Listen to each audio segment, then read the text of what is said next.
Hello, you're tuning into the Bunsen Burner Radio at 66.6 FM. And this is Dan and Fred and Paul. And yeah, we're ready to start this radio. Bunsen Burner Radio. At night. All right. If you're tuning in, it's whatever time it is that you're listening to it. This ain't live. Now, you're listening live. Not really live. You're listening about 2 weeks later. How about that? It's recorded live in the studio. Recorded live internationally. Before studio audience. Yeah, we do have an audience. Well, Dean's looking at me, so that counts, I guess. Mm-hmm. So what's up, dudes? Did you have like a cool Easter? Cool weekend, Easter weekends? Are we live yet? Yeah. Oh, we've been live. All that Hi, bullshit was live. everyone. How y'all doing? Oh, Yeah, I didn't do that for fun. Hi, guys. Yeah, that wasn't fun. This isn't fun. We don't do this for fun. We do this for, I don't know, for a gaff, for a laugh, for likes. We do this so people will think we're really cool. Oh yeah, speaking of likes, This is awkward now. yeah, speaking of likes, comment, subscribe, like, and share. Everyone forgets to share. And that bell. Fuck that bell button. We like you guys. We share you guys. Okay. Do the same for us. Gay beers is crazy. Yeah, you guys do anything this weekend? Or week? Past week? Not a ton. Just usual family stuff on Easter weekend. Oh, okay, so you guys do Easter. Got it. Yeah, pretty much. Seems very similar. Everything. Fred, did you look for eggs? Did you run around the yard looking for eggs, put in your basket? In the snow? But my dogs poop in the backyard, so we went around the backyard looking for poop. I went in the backyard looking for poop. It's not as fun, eggs. and when you find it, it's not nearly as interesting. That seems like a more frequent occurrence. Yeah, no, Easter. it's more than once. It's more than once a year. Can you imagine only picking up the poop in the backyard only once a year? Oh, did That'd we be cut out? Dog poop? This is awesome. This episode's off to a good start. Are we live? Let's talk about dog poop. Yeah. You know, I had a friend a long time ago who had what are those things called? The skinny ones. He had not a Great Dane, a Greyhound. He had a Greyhound, and he told me that they only poop once a month. Uh, I don't think I believed him. I don't know. It must have been, I don't know, like second grade or something. He's like, yeah, they only poop once a month. But yeah, it sounds like a not healthy dog. I had a friend named Nelson who claimed to only poop once a week. What Nelson, do you think of that? bro. No. His bathroom smelled like moldy towels. Well, he did have moldy towels up there. He like kind of lived in the attic. It was a very strange room. Yeah, I think I went there once. Yeah, it was interesting. We went there once, or I went there once, and he was watching like fucking maybe the best of Chris Farley, Saturday Night Live or something like that. And he had a deodorant stick that was basically run out. It didn't have any deodorant. It was like an empty like fucking container, like roll-on thing. Armpit scraper. Yeah, the armpit scraper.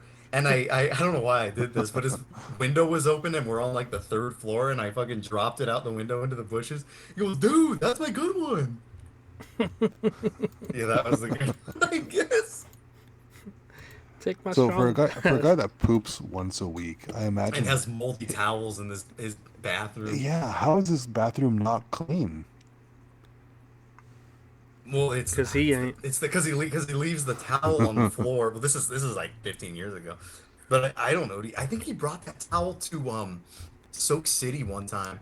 He's like walking around with it. I was like, oh, dude, it fucking stinks. Didn't he, you should tell his shit story. When he shit his pants on the way to my house. Well, don't give it away. That's Spoiler No, no, alert, no. everyone. Spoiler no. alert. That's not even like the. That's just kind of the opening. The opener, the opening. Yeah, I think we were well, 'cause when we were younger, we always used to like fucking explore in the sewers and shit, and like walk around with flashlights and things. And I think me and him were out all day long, fucking doing that. And it was probably getting dark, and we're on our way back to my house. We're on my street. We're like a minute away. We're not even a minute away from my house. He's the whole like I think for maybe 20 or 30 minutes he was complaining that he had to shit. His And then time of yeah, the we're week came. yeah, I guess so. So he's complaining about it, and yeah, we're like not even a minute and a half from my house, and he goes, "Oh crap, dude." And I'm like, "What?" And he goes, "Oh, I shit my pants, man." And I'm like, "Okay, well, like just go clean up. We'll just like use my bathroom and go clean up." And so he goes in the bathroom, and he leaves. He goes home, and then I go in the bathroom maybe 5 minutes later, and I look in the trash can, and he leaves all his toilet paper with shit all over it in the trash can. And I got really mad at him because I don't know if I think it's a Mexican thing. I think some people's parents like do that because they have bad plumbing in Mexico, and that's if you've ever been to Mexico, they have trash cans for shit toilet paper. But here in America, we have plumbing, and we don't need to throw it in the trash can to stink up the entire fucking vicinity. And yeah, it was disgusting. I put down the toilet seat, and there was like two fucking poo droplets on the Oh, toilet seat. Oh, come on. Like on top of on the lid of the oh, toilet. And I called him, and he would always give me like stupid answers about things. And I was like, dude, why the fuck did you throw it in the trash can? He goes, that's what you're supposed to do. And he goes, that's why it's called toilet paper. What? How does that make any sense? It's called toilet paper because you throw it in the fucking toilet, you sick fucking. Gotta make me say slurs here. I'm gonna get angry. But yeah, that was pretty April gross. Fool's, guys. Dan doesn't mean it. It's okay. I'm a bit Mexican too, but I I don't. was just hoping that story would be an April Fool's, but no, I guess not. No. That reminds me of something, you know, sometimes guys just talk about poo. I think we all know this. A lot of the time when you're with dudes, poo comes up in conversation. Oh, you're giving the girls all our secrets, man. Girls, I don't know that we have any girl listeners. Let us know, Shannon. We have No, we just have kidding. Shan. I don't think Wow. Shannon's a girl. Shannon's a dude. April Fools, April Fools. Like I said, every time I hear the name Shannon, I think of the bully from Home Movies with the hat and the like pointy nose. Yeah. Yeah, that sort of reminds me of something else slightly, you know, these poo stories, whatever. I remember when I was I don't know how old I was, a kid. My grandparents they have a pool, and they have like a little room where they keep all the towels and the swimming trunks and things. And my cousin, I don't know why this is important. Maybe it's not, but my cousin is half Japanese, and he is a chubby kid. So maybe that makes it funnier. A Japanese chubby kid. I'm Um, laughing already. Oh yeah. yeah. Fred with So, the anyways, Fred with the fat. Yeah, Fat loves fat. Okay. Anyways, um, so we're both in the fucking like changing room, and I get changed, and like I'm done already, and then he's gets changed, but he just like fucking slips his fucking chonies off, so he's standing there nude, and all of a sudden he goes, "Oh, I have to poo," and I'm like, "Okay, go to the bathroom." He goes, "Oh, I can't hold it," and so like two fucking like marble little shits fucking fall on the floor, and I have such a weak stomach. I'm like, I can't handle anything that's like slightly gross. So I'm like, and I go out and like barf up a Slurpee that I had in the bushes or something. he It's couldn't it's hold like two little marbles. no, he couldn't hold two marbles of poo. He just they like fell in the cement. I think that was the same room that Miguel was banging his ex-girlfriend in that one time. You remember that? Yeah, and then Vince And was like peeking. all the guys are like, well, not all of them, like a few of the guys were peeking in. And little Vince like, Hey, smoke boy. who called Vince Smoke Boy? My grandpa? Yeah, your grandpa. Why was he smoking? Yeah. He said, Yeah. don't ash out in my garden." Oh, is that what he was doing? He was ashing in the garden, huh? I think he was just in the vicinity. You know, that same cousin, I remember he ate like, yeah, this is another. He ate like, because I was eating. Even when we would eat breakfast, we'd stay over the night and eating breakfast. He goes, Grandma, what's for lunch? What's for dinner? It's like, "What?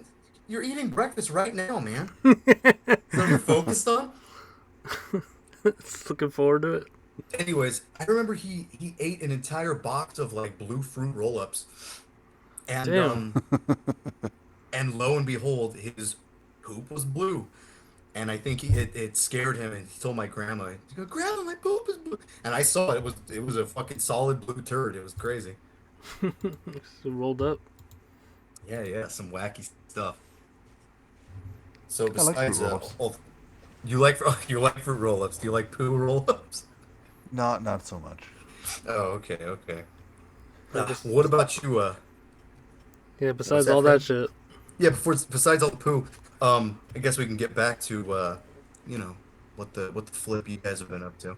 Fred, you said you didn't do anything except I think that's how we got on the poo talk. You said you were picking up dog poo, but you didn't. Do Canadians hide Easter eggs? Do they paint Easter eggs? What's the deal here? I mean, some people do. We didn't. You don't? No. Hmm. What am I gonna paint eggs for? I don't know. Yeah. What about the Easter baskets? Do the kids get Easter baskets? Mine's too young to really understand it, so no, not this year. But Your kids too young to play like Legos and stuff? Because I remember I would get like fucking Star Wars Legos in the the Easter basket sometimes. yeah, yeah, no, mine's only like 2 years old, right? Oh, okay. So I no, thought your kid was not three. much happens. Because I think three is old enough to like, I don't know, do things like that. Anyway, yeah. What about you, Paul? What you been up to? Mm, just went to a concert on Saturday. Chelsea Wolf, and I saw that. Chelsea Wolf. Yeah, I saw that with Kyle. Whoa. Did she play anything off that album with the face on it? 'Cause that's the only one I remember. That was like back in high school. No, she was playing more like electronic shit, which is still really good. I guess she came out with a new album recently. I don't know if it's this year or most likely last year, and she was just playing mostly stuff from there. And there was a band before that. It was like some fucking drone metal that was terrible. Terrible. They played like four songs for 45 minutes, and they all sounded the same. And then me and Kyle were like, "Hey, they just played that one." What was the band called? uh, uh, Dive and Dissolve or something like that. So, did you see them in Los Angeles? Yeah, I saw them at the Novo. At the Yeah, Novo, yeah. no, 'Cause you know, Divide and Dissolve, and let me you'll see see. what this is. Divide and dissolve. Let's Mm. see. These guys. Okay, I'm looking at this picture now. Oh, Jiminy Christmas. Yeah, so you can Yeah, imagine. this looks like some. So what is it? Two chicks? Yeah, And it wasn't good, huh? not at all. Well, that's surprising. Looking at these chicks, I imagine something very Yeah, cool. bass and drum, and I'm discouraging our female listeners, which there are none. well, like bass and dumb. Bass and dumb, Yeah. dumb bitch. And then they had a fucking like clarinet to like open up and like loop for the background of like each The track, and me and the fucking clarinet trio. no, like the bass player just played the clarinet and then looped it and then played the track, and me and me and Kyle were like, "This you're gonna hear the beautiful sounds from Squidward's clarinet." Squidward's Squid, clarinet. you Yeah. mediocre clarinet player. Thank you, thank you. I'm, I'm gonna listen to some Divide and Dissolve here. uh, don't. This song's called Indignation. Real metal, They all brother. sound the same. I'm gonna skip to the middle. Like, how you gonna say that you're a doom metal band when you're just playing straight drone. At least no. At Why least would you no. play straight drone? I mean, at least Teeth of Lions, Rule of Divine was sort of interesting. Yeah, I don't know what was up with that, At but least the second Saint Vitus album was pretty interesting. It had stuff that sounded like I don't know, like Celtic Frost, but in a very strange way. You ever heard that thing, the second fucking Saint Vitus album? Some wacky stuff on there, 1985. Kind of impressive. This is this kind of just keeps going, doesn't it? yeah, it's the same thing, and it's probably not played the same way live. I mean, like how can you measure that? But yeah. So that was going on for too long, and then Chelsea Wolf came on, and that was great. So good concert. It was all rainy that day, so it was fun going there and going back. And on the way there, on the 60 freeway, there was like 6 separate pileups. So there was like one car crash, and then you go like a mile down, half a mile. There's a car crash on the left, and there's a car crash on the right, in 2 lanes. And then you keep going, and then there's just more and more. There's like 3 more after that. It was insane, but we still got there in like 30 minutes. Yeah, so Like a boss. we were just missing them, but yeah, they happened, and they're all like rear end, so people are just like following too close and braking and hydroplaning. So yeah, one car was spinned around, but yeah, it's I have never seen it like that. I know people can't drive in the rain over here, but damn. What can you tell us about the guy who said gay beers is crazy? What can you tell us about that? So that was Thursday. We went to ramen. We met up with Fat boy. Josh. Yeah, Josh. An hour into our meal, and yeah, he came, drank some beer, and then we He wanted to wasn't go to. supposed to be drinking beer or eating because he had what, some sort of life insurance Yeah, checkup he had thing. a like a blood test. Yeah, you're supposed to do a blood test and you're not supposed to eat or drink, but he drank and Ate. like smoked all day long and ate. He did Yeah, everything he wasn't supposed to do. dude, I'm already fucked. Like, and then yeah, so then we went to a bar. Yeah, we had 2 rounds there. Fine, fun.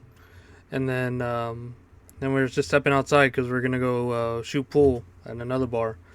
And then yeah, for some reason these people come walking behind us as we're standing outside, and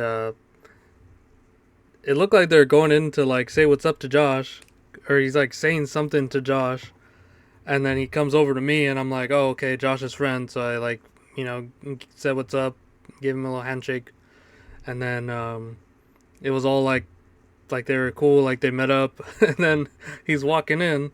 He's like, "Hey, pussies, why don't you guys get a drink?" And we're like, and then Josh is what do they call him a fag, and then He they're said just something about gay beers. yeah, I think that was later. It was like yeah, they're just going back and forward, just talking like that, and then he comes up to you. He's like, "Hey, no, I didn't call you pussy. It was you." Yeah, he Uh, pointed to me like I called Josh. It was the whole situation was very yeah, confusing. like I thought they were like old friends or something. I Yeah, was I thought like, it was okay, Josh's friends, and then he goes, "Why don't you have a beer, pussy?" He sounded. It was like these two dudes. You know, they sounded like those guys from Seinfeld. Those two gay guys who like Brett and Kramer. yeah, they like steal the fucking dresser and shit. Yeah, yeah. He's like, Who are you going who to will not wear? wear Are the you going? ribbon? Oh, the Yeah, who armoire. is not going to wear the ribbon? Those guys. They remind me of those guys.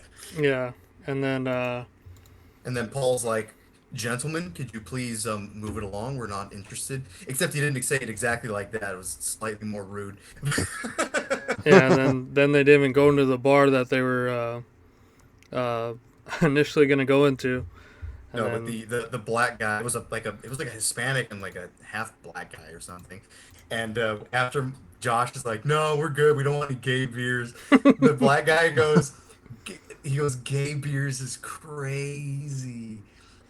I don't know if you guys What have the ever hell? heard that before. That like when people say is crazy, that's crazy. They mean like you said something offensive.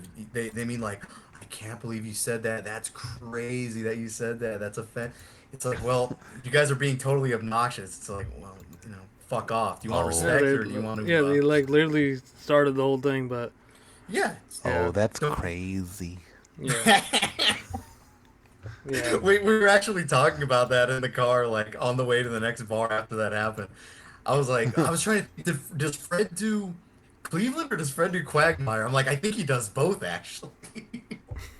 I can do both. I don't think I necessarily do them well, but I will do them both.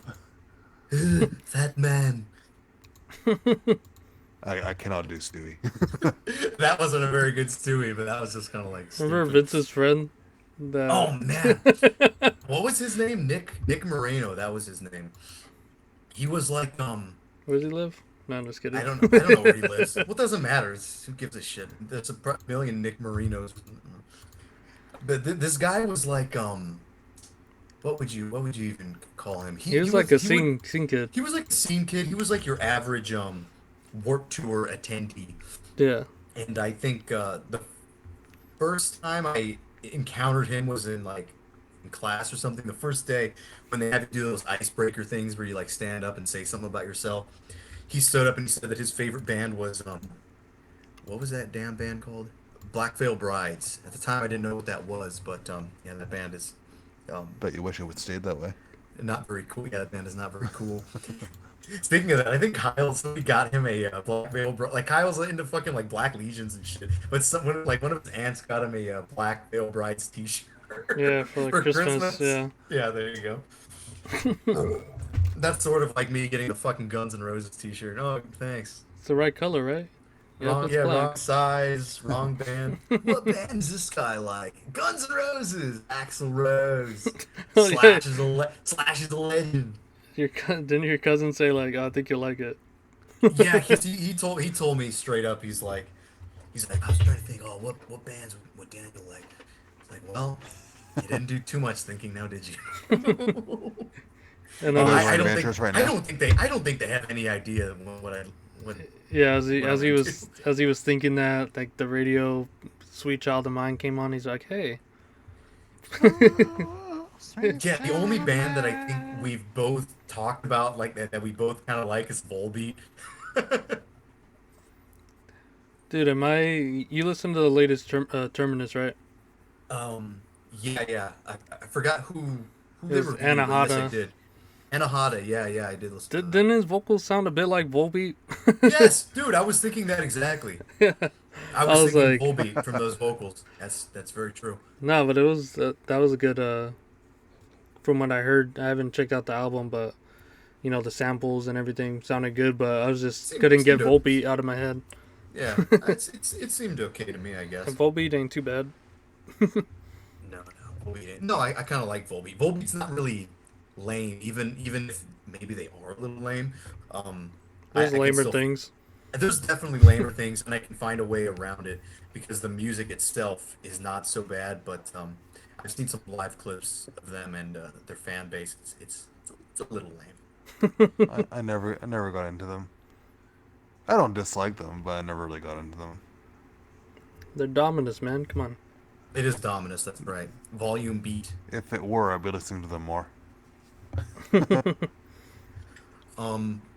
Paul, can we do a section here where I spoil some old movies?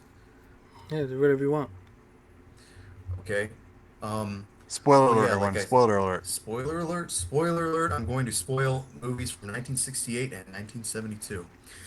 If you have, well, That only gives us well, like it is a spoiler. 50 If you years actually don't want to be get spoiled, caught up here, guys.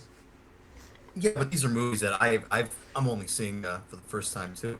Like I said, I was telling you guys earlier, that my parents are out, so I can be loud in the house. I can yell in the house, and I've been sort of just kind of loud. Well, yesterday I was like totally fucking like sprawled out, just watching TV all day and night till like 2 in the morning. From like maybe 11 to 2, because I got up early for Easter breakfast. Went to the freaking Black Bear Diner. Me and my grandparents and my aunt and uncle. Was it any But after better? that, what's that? Was it any better than the last time you guys went? Oh God, you remember that? Yeah, it was fine. We actually ate. Okay. Yeah, the last time we didn't even eat. My dad was like all pissed because they didn't have combos where you get pancakes and Yeah, bacon. plate. Yeah, you don't get a full plate. We got a full plate this time. There you go. And so these were two recommendations that or movie recs that I got from the Almost Cult Classics podcast. I've brought them up before. Good movie podcast actually. He's talking about a Michael Caine movie called Sleuth, where like this it's who Michael Caine is, right? You guys? Mm, I didn't hear anything. I think my mic cut out. Yeah. No, Michael Caine. No, I do. Paul, you might Oh, know yeah, him from, yeah. as like there you maybe go. what do you know him as? Like, from Batman or something? Maybe Nah. Austin Powers? I think. Or- I Yeah, think Austin I think that's Powers, yeah. most people know him from these days. The Alfred from Batman, yeah, that's what I think. which is Most too people bad do. 'cause he's done so much awesome stuff. But that's what most people know these days. Yeah, gold member. Fred seems to know a little bit more of the older classic movies. Fred, you ever heard of Sleuth? You know what that is? No, like my knowledge of classic movies is either like really old movies or really trashy movies, and that doesn't sound trashy. It's Michael Caine's in it. No, it's slightly not academic, but it's a slight thinker, I guess. It says British American mystery comedy thriller film.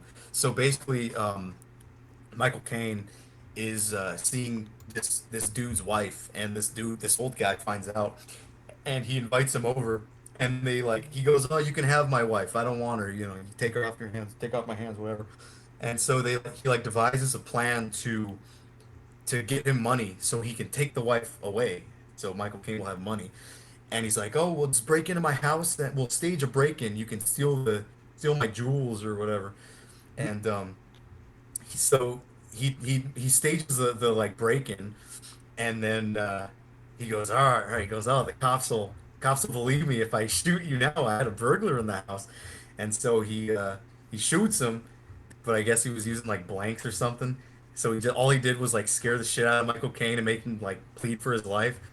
And then like maybe 2 days later, the police chief comes and starts investigating, and you can see it's Michael Caine in fucking like an old man makeup, like questioning the. He's like, "Oh, you murdered this guy." He goes, "No, I used blanks." He goes, "Don't you think that's rather cruel?" And he basically stages where the old guy he stages a murder for like the old dude's like mistress or something. And then it turns out he didn't actually murder the mistress, and the old guy like he did call the cops, and then he shoots Michael Caine at the end. So it sounds quite convoluted because it is, but it was kind of cool. PG, And huh? then is it PG? Yeah, I guess so. Most movies back then were PG. Like 16 Candles is PG, but it shows a fully naked woman in it. So there you go. It's just Uh, educational. Beetlejuice is rated PG, but Michael Keaton goes, "Nice fucking model, honk honk," and then he grabs his cock. So that's PG. You can get fucking Beetlejuice 2 coming this year, isn't it? Oh, yeah. yeah, but I'm probably not gonna. I hate you guys know me. I hate everything. I'm not gonna watch it. I don't want Grumble, grumble, grumble. to. Rabble, rabble, rabble. Oh, that brings me something else I wanted to bring up. Paul, do you know who Scale It Back is? The YouTube guy? It sounds familiar. And let me check. Does like pissed off music analysis of like overhyped metal stuff that people shouldn't like but do like. I'm And a lot looking of at people- like, yeah, he has like an intestine bailism shirt. Yeah, that was like his newest video. Okay. The guys from Hate Meditations, you know who that is? Not Hate Meditation. What is that? I think it's called Acropolis Podcast. It's somebody from Hate Meditations and like a member from Goatcraft. They were talking. They do like rankings and ratings and things. They actually had Roman on today. They uploaded a video where they're talking about like Canadian black metal. The first thing they covered was freaking Acts of Advance, the list. So I thought that was pretty cool. I think they ranked think they ranked Into Oblivion EP too. I think the main guy gave it a C. He was like, "Oh, it's pretty average." He's like, "Well, I like you as a person, Roman." It's like, oh, but Roman was talking up the list. I like that though. I like more talk of the list, especially. That seems to be the outlier. I love the list, but if we're talking about Canadian black metal, it's not the first place I go. Yeah, I'm trying to look at the There's more. video. It says it got removed. Oh, it was up this morning. Well, they did a few other ones. They did Departure Chandelier. They did Conqueror. They did Blasphemy. They did. I don't know. I suppose they picked a bunch of random ones and not exact. Some classics and some not so classic. That's cool. I think they covered a band called Gris. Fred, you probably know what that is. Yeah. Yeah, Gris and Frozen Shadows, I think was the name of the band. And Rowan was talking Yeah. highly about that one. He's like, "Oh, we got a poster of that in the band room." Yeah, they're both Quebecois bands. The first one you mentioned, it's pronounced Gris. It's French, obviously. Ah, They used to be called Niflheim, spelled like the same way as the Swedish uh, thrash band, but without the E in the middle, so just Niflheim. uh-huh. And they formed in like the early mid 2000s. Why they would think that was a good idea to go with. So they released like one album under that name, which I have, and then they switched names to Gris because you don't get confused with the much more famous thrash band. So Yeah. Well, I mean, I guess that's a smart move, right? And I I keep guess seeing so. that album cover everywhere. So I mean, Which apparently one? it's the I don't Gris. They have a few albums though. Which one in particular? The like dark purplish one with the I Okay. don't know the main one. I only know the one album. I don't know what it's I called. guess it's Oh, their you mean Gua? No, I'm just kidding. Mwah! no. It's probably their second out. Well, their second-ish album, the one that was released under the first one released under the name Gris, but they reissued the first album under Gris later on. So I guess the 2007 album, Il était une forêt. That's the most well-known one, I think. Fred, It's speak of your realized chest. yeah, That's a beautiful language. I'm a beautiful person. that's true. Confirmed. Confirmed. Beautiful person confirmed. Beautiful Fred confirmed. Yeah, I just realized I got totally derailed. I was talking about the scale it back thing, and then we got onto this.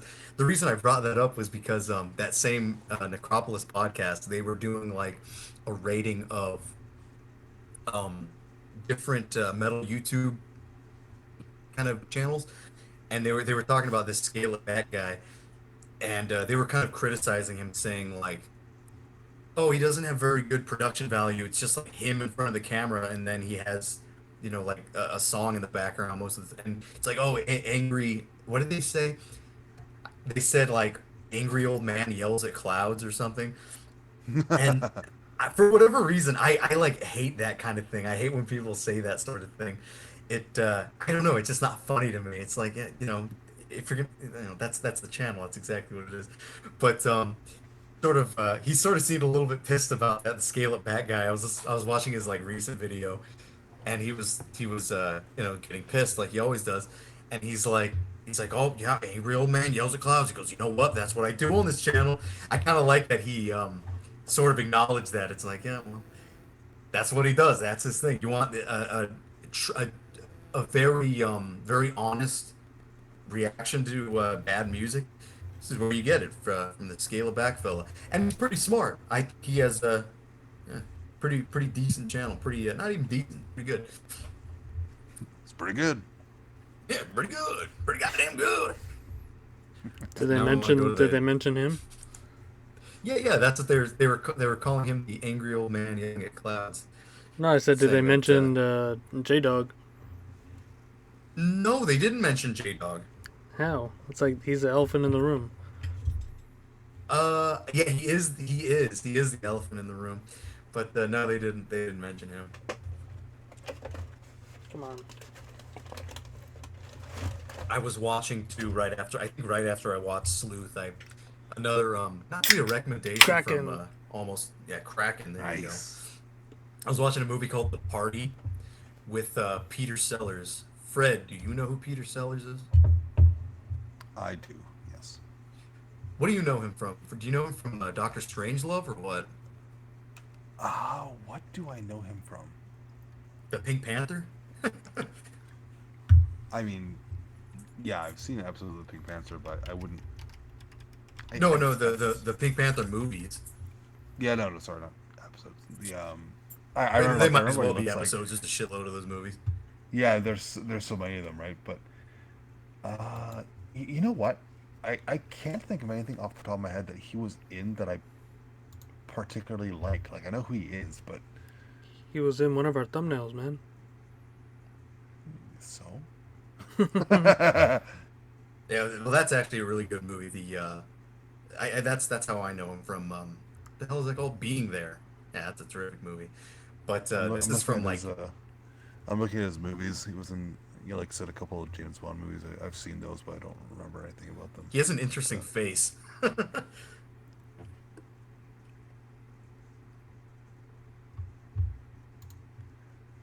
oh, Lolita, wasn't that a Stanley Kubrick movie? Yeah. Yeah, I've never seen that, but I've heard of that. Oh, I saw it a long time ago. Wasn't Is Lolita good? Let's see. What the hell is Lolita about? It's a Psychological Nabokov. blood. It's about what? It's a Nabokov novel, and basically about this old guy that's like into this 14-year-old girl or something along those lines. Okay, well, I mean, I know it's sort of a classic. I'm kind of interested in watching like Oh, classic movies because there's P- just a ton that I haven't seen. Peter Sellers as Quilty in Lolita. Okay, but yeah, I watched the movie The Party from 1968 starring Peter Sellers, and it seemed like in the 60s there was a brand of comedy that like I don't know, I guess you would call it zany comedy. There like it's so with like Jack Lemmon and Walter Matthau and things like that. I forget. Oh, Fortune Cookie. Say a movie like Fortune Cookie, or like that Roddy McDowell. I think he might have been in the Twilight Zone and Planet of the Apes, but he was in a movie called Lord Love a Duck, which is another one like one of them. It's like a '60s movie making fun of sort of like surfing '60s party movies. So is it kind of like some Naked Gun type shit? Like sort of, but it's the Naked Gun is what from the late '70s. Is Yeah. that right? Yeah, this is a oh, little bit Naked earlier than Gun's that. So later than that. oh, is Isn't it? Naked I Gun thought from the I didn't 80s? know. Let's see. I don't know what year the Naked Gun is from. It was I've like never late 80s, sat early through a 90s. full. Yeah, I've never sat through Oh a full shit, Naked Gun 88. movie. Okay, yeah, late '80s. This one's from Sorry, Fred. 1968. So it's almost if you haven't seen any of these '60s comedies, it's almost impossible to know what to expect. But yeah, this movie, The Party, uh, it's Peter Sellers playing a an Indian actor, Yeah, I'm and they looking at paint. the. Yeah, they paint him. They paint him to look like an Indian, and he actually kind of looks Indian. That's why I say he does have like an interesting face. He kind of looks Indian, Yeah. and basically what this is like he's on the set of a movie, and he keeps fucking everything up because he's like a foreigner and he really doesn't understand like Western kind of like customs and things. So he gets kicked off the movie. The director like he goes, I'm blacklisting you. You're not gonna work in this town. You're not gonna work in anything. And so he writes his name on the list, but it was a blacklist. It was supposed to be like to warn people not to fucking hire him. But he accidentally writes his name on a like a party invitation, some like Hollywood party. So he ends up going to this party and kind of just being extremely awkward with all the people and just I don't know why, but it almost seems so realistic that like an Indian person would be very awkward around people, like and in especially in like a Hollywood setting, and he's like like a small time actor too.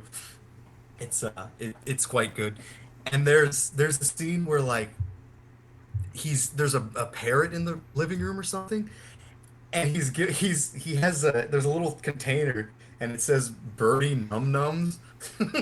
So he starts like he reads, he goes, oh, birdie num num. And he starts feeding the bird the little pellets and he goes, here, I'll give you a lot. And he like throws all, like a shitload of them in the cage. And then there's this like PA system thing. So that's yeah, it's kind of strange because it's supposed to be from the 60s.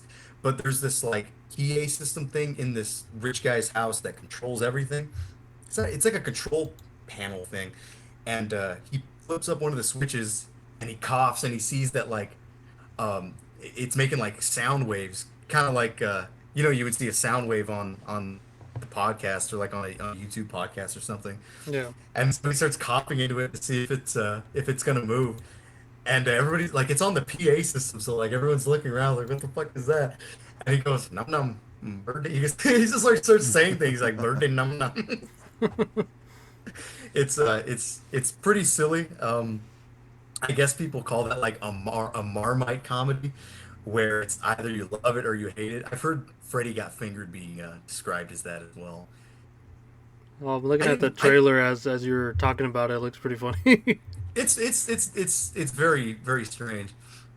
But yeah, I would yeah, I would recommend the fucking party. I've discovered, since you brought up Naked Gun, that apparently it's getting rebooted, and there's Why? a new one coming out in I hate 2025, reboots. I hate this decade, man. and it's going to have Liam Neeson as Frank. Why? Just let the series die with it with with Leslie. Same with Yeah, Beetlejuice. Let who it die. does that? Let it go, man. At least Michael Keaton's coming back for that one. I mean, I'm not saying it's necessarily gonna be any better, but at least they have the original actor for it. God, you have your own ideas or no? Paul, you said you watched the party trailer. Did you see it's the party official #1? Is that the one you watched? I was just watching off of the IMDb. Oh, if you watch that one, there's like a part at like 21 seconds where a piece of chicken like goes flying into some lady's hair. It just looks for the Oh yeah, yeah, yeah. funny. Well, I was like, he's like sticking his tongue out at the beginning and shit. It says, "Why would anybody invite this man to a party?" He's sticking his tongue out like that, and it's got the sitar music. Yeah, it's pretty entertaining. It's not really, yeah. With a lot of these old movies, you imagine they're going to be very boring. This one was actually quite entertaining. Did Oh, you guys dude, see the trailer for the new Alien movie?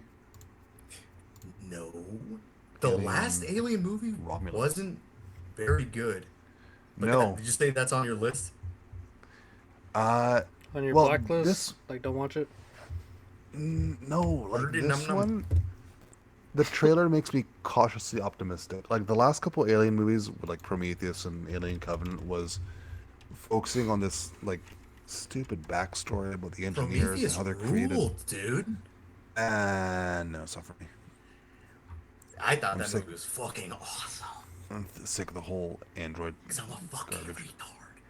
But it sounds like this one basically ignores those movies completely and just has people in a spaceship getting killed. So I So will back watch to their it. horror vibe or horror origins, huh? yeah, like horror isolation sort of thing by the They're looks all. of it. That's So what I like about those movies. They're all different. Even though Covenant was my least favorite. But Covenant started solid, and then I it's still just like like those movies a lot. I don't know why. fucking I just like it. android playing flutes in the cave. Like what the hell? There's an android in every movie, and it always has like milk for blood. I like the way they did the special effect for the first movie where they have the android like covered in the milk blood. Yeah. It's like I think they cut his head off, but so his head is talking, but I think he's just like under a table or something. Yeah, no, I'm cautiously optimistic for the new Alien. We'll see. Oh, you know what I was watching too? That's actually pretty funny. I didn't know what to expect. That Eastbound and Down show, the Danny McBride. Yeah, Have he's you like a guys ever baseball seen that? player. Yeah, have you seen that, Paul? I watched like a couple episodes, maybe like the first season. I figured I don't know why I've always been iffy with Danny McBride just because I know he's like big with the Jonah Hill fucking Seth Rogen crowd, Yeah. and Yeah, I'm he's not like on his huge own on on that that, right? stuff. Yeah, he's really on his own, and his brand of comedy is different than theirs. Like Seth Rogen is, I've come to really not like anything about him. But Yeah, that's fair. Yeah, Danny McBride's pretty funny. Yeah, he's been down pretty good. They got like his sidekick is like fucking completely retarded, and, like he has the slurring voice, like, "Hey, that sounds pretty good. You want to my dick?" And that one chick that's in that Katie Mixon chick, I like her. They had a good show. You got Will Ferrell in one episode, or not one Um, episode. You have him in like oh a no. Yeah, few. it's like about like 5 seasons of that shit, right? Yeah, Will Ferrell gets kind of annoying though, doesn't he? When he's like doing cameos and things, Oh, he's always okay. doing the same fucking shit. I swore that there was the Oompa Loompa dude in there, and yeah, there Oh, he he is. isn't. He is in that. He's in the second season. Yeah. There you go. He's pretty funny. He's Yeah. like oh, he's real aggressive. Yeah, it says Aaron, Aaron the Angry Mexican. Aaron the Angry Mexican. That was That's a that's what Google. that's what the drunk lady across or next door to me used to look like. Where Oh, my old neighbors, not the daughter, but the mother kind of looked like the angry Mexican. damn. I would always hear them going woo. Oh yeah, in the Mhm. backyard.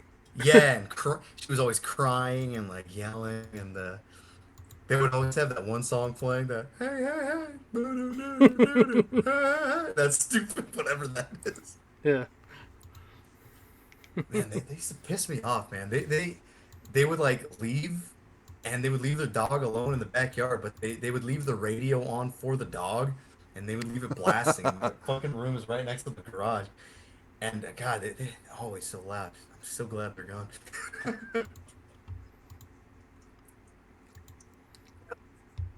Neighbors are pretty quiet. They're listening to me. I have my window open. They can hear Not you guys. Not you guys. me. Yeah, yeah. Oh, dude, but that Fred, that Blood album, yeah, that's got to be the best one, right? I don't even know what the hell it's called, the 1993 one. Oh, Agios Pethane. Pethane. It's Greek. I don't know how to pronounce it. Yeah, it's my Yeah, favorite yeah. too. I had Like, something. I had something. Here, go ahead, thing brother. with Blood is that they really don't have anything bad. Like everything they've done is fantastic. But no, the one you mentioned, Pethane, is my favorite as well. It's there's just something about it, like the production, the songwriting, the artwork, everything just like congeals so well in that one. Yeah, I was listening to like the liked video playlists on YouTube. I was listening to Saint Vitus while I was taking a shower, and it ended, and then something else played, and I'm like, man, this is really like brutal and like crazy sounding. It sounded like brutal death metal, but more um just more old school driven. And then yeah, it turns out it was that Blood album. I'm like, oh dude, this is really good. I don't think I had ever heard it before. Like Blood is not really a band that I've always been super familiar with. I've only really listened to like the first one, that '89 album. Yeah, Yeah. I've only got a couple other albums, but the um, other album that I have that I really like is Gas Flames Bones from 1999. That's like their fifth or sixth album, and you'd think by that point they'd start slowing down a bit, but holy shit, man, that album Yeah. just Yeah. is brutal, brutal as hell. Yeah. Impulse to Destroy is really good too. My dog is staring at. He's on my bed and he's staring at me, and it looks like he's about to poo, but I'm not sure what he's doing. On the bed, that's a problem. Okay, no, he's just. Oh my God. Okay, he's just sitting there looking at me. Chill out, dude. Go to bed. I find if my dog is just staring blankly ahead, she's probably gonna barf in the near future. Yeah, this dog he sometimes barfs. Um, This dog sometimes barfs. this dog, yeah, So that's like the advertisement. It can Um, happen. the hell's like listening to Fred, you probably know who this is. Maze of Kako Torments from Latvia. You know who that is? No, I don't. Oh, really? It's a name I've seen around forever. Well, you'll know who the uploader is. I'm looking at the tape, and he's got that freaking hippo holding the paper down. Oh yeah, that's the old eBay seller. Yeah. Yeah, it's that guy. Yeah, Maze of Kako Torments. It's like I don't know. It's like a Black Death industrial kind of deal. Pretty interesting Huh. stuff. They got two demos I think you guys would both like. I don't So know what, if it like constitutes a full episode, but it's interesting stuff. a Mysticum sort of Helheim Society sort of thing, or what? Not really. It's more like um the first band I would like fucking compare them to is like Dismal Insanity from Belarus. Huh. It's also maybe like some of the weirdest parts of Psy and like the weirdest parts of like Panthymonium. It's some shit like that. Okay. Interesting. Interesting. I'll scope him. I'll scope him out. What the hell else was I listening to here? Breathless, Breathless from I think I sent you guys like a riff. I was like, good riff alert. It had the two dinosaurs on it. I think it's like a speed metal band from Belgium. Pretty decent stuff. I heard something That's from all them they. a really That's all long they time did, ago, isn't it? but Just that one oh, album. this album? Yeah, that's it. And they self-released it. They pretty much made like a record label to just release the one album. That was pretty much it. Dude, the new Jub episode has me wanting to check out all those bands. What was the new Chubb episode? The Holy Records.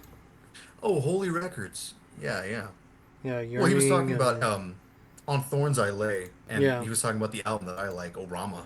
Mm-hmm.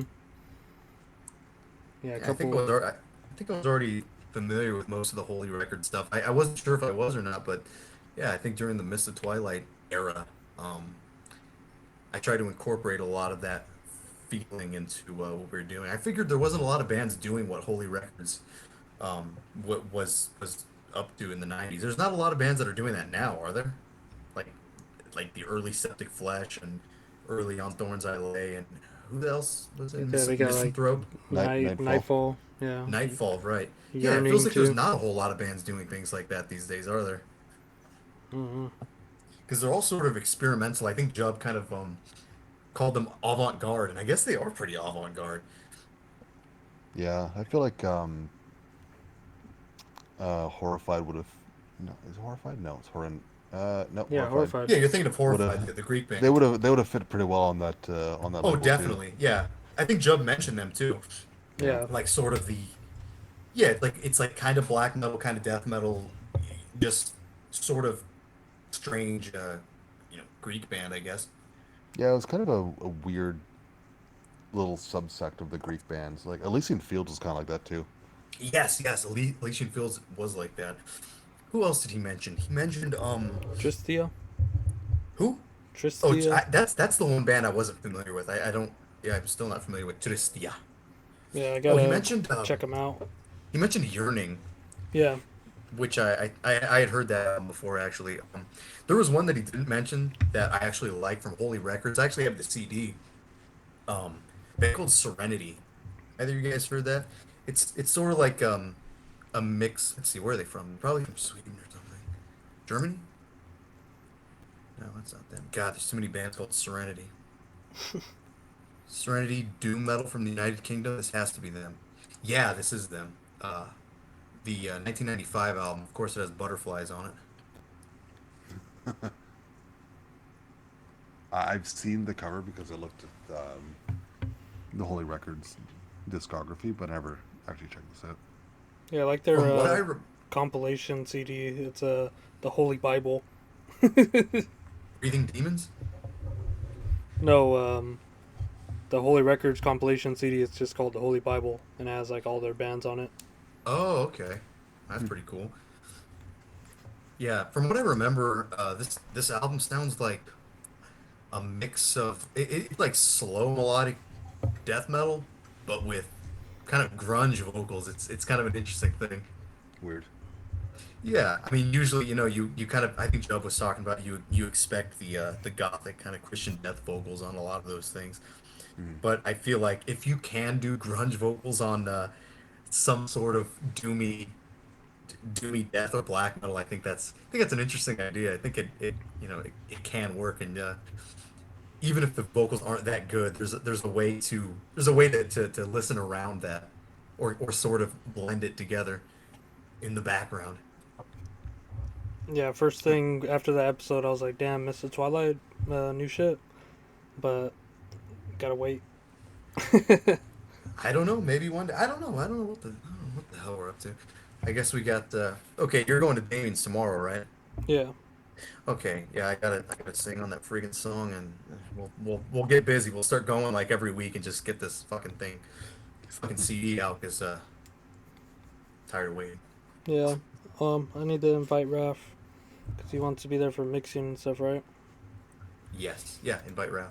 All right. Have you guys spent a lot of time with Nightfall? That Yeah. was on Holy Records. Yeah. The And first two albums. Yeah. Macabre Sunsets is just so fucking good. I think it's one of the most overlooked Greek albums.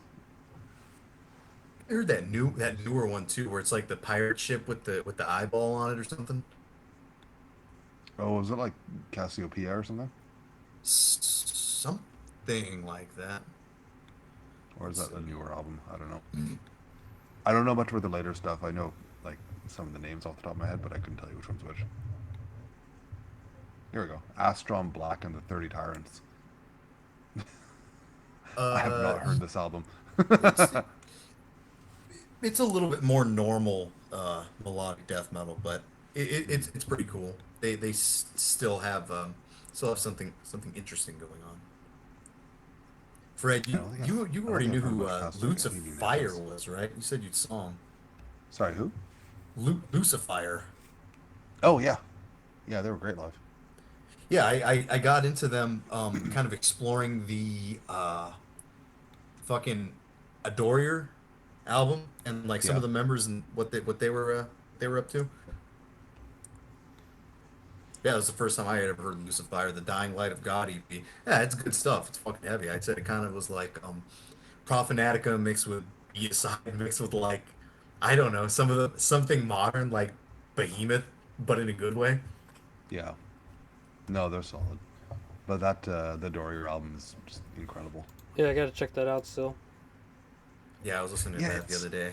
I think musically it doesn't necessarily sound a ton like them, but I still get like kind of vibes of Order from Chaos and Sacramentary Abolishment from them. I think it's just because of the weird imagery and lyrical approach. Hmm. It's kind of just a bit more abstract than your usual black death metal. Yeah. There's a few weird instrumental parts, but for the most part, it's like second wave sounding stuff. But they kind of Yeah, incorporated it in a way that is like Order from Chaos. Like you could say Order from Chaos is a grindcore band, but at its heart, it's really like a like a speed metal band, or like a weird mix of death and speed. It's really strange. Same with yeah, fucking Adorier. It's kind of got a very metal vibe, but in a way that's, I don't know, maybe modern for its time. Yeah, I don't I don't know. know. But Gotta the see. vocals are crazy on it though. Like Yeah, she vocals are was really great. really going at it hard. I guess you can compare it to fucking what's her name, the chick from Nuclear Death, just because it's so in your face, I guess. Hmm. Yeah. I have this on my list to check out, Goat Molester. I know that's the guys from Grave Miasma. I haven't checked it out yet, but apparently that's a good demo. I ain't never heard it though. You might have heard some of it because they reissued some of it as Grave Miasma. Oh, The hey, Realm of the last thing they did, Realm of Oak they reissued that under the Grave Miasma name. It's a really good okay. EP. Yeah, I plan on going back to some of the Grave Miasma and Goat Molester shit. And I have a bunch of stuff here that I was kind of hoping to get to. Gonculator. I wanted to get to Gonculator, a few of They're the so demo good. 2005, and then the Reborn Through Evil. Wanted to check that out. and I was also checking out Rights of Thy Degringolade again. Um, because I feel like every time I listen to them, I feel like I'm missing something. But I don't know. I don't love that band. What do you guys think? Like, I Yeah, think they're I cool, but I don't love them. I I think Totality is their best album. Totality is for sure their best album. That I didn't actually get back to that one. I think I went to the some of the later stuff that I hadn't heard before. I don't love it. I keep trying to go back to the first album, and just something about it just doesn't really work for me. Like I want to like it more than I do. Yeah, I yeah, went I back to think that one same too. here. I think honestly, I think I keep trying to go back to it and trying to hear Sacramentary Abolishment, and I never Dude, do. me too. That's exactly what I'm trying to do when Yeah, I'm listening to Rights of Thy Because that's what Degringolade. happens when you listen to fucking Access Advanced, right? You're like, you listen to early Access Advanced, you're like, yeah, this is where Sacramentary Abolishment was going, and you're kind of hoping the same thing for Rights, and it's not.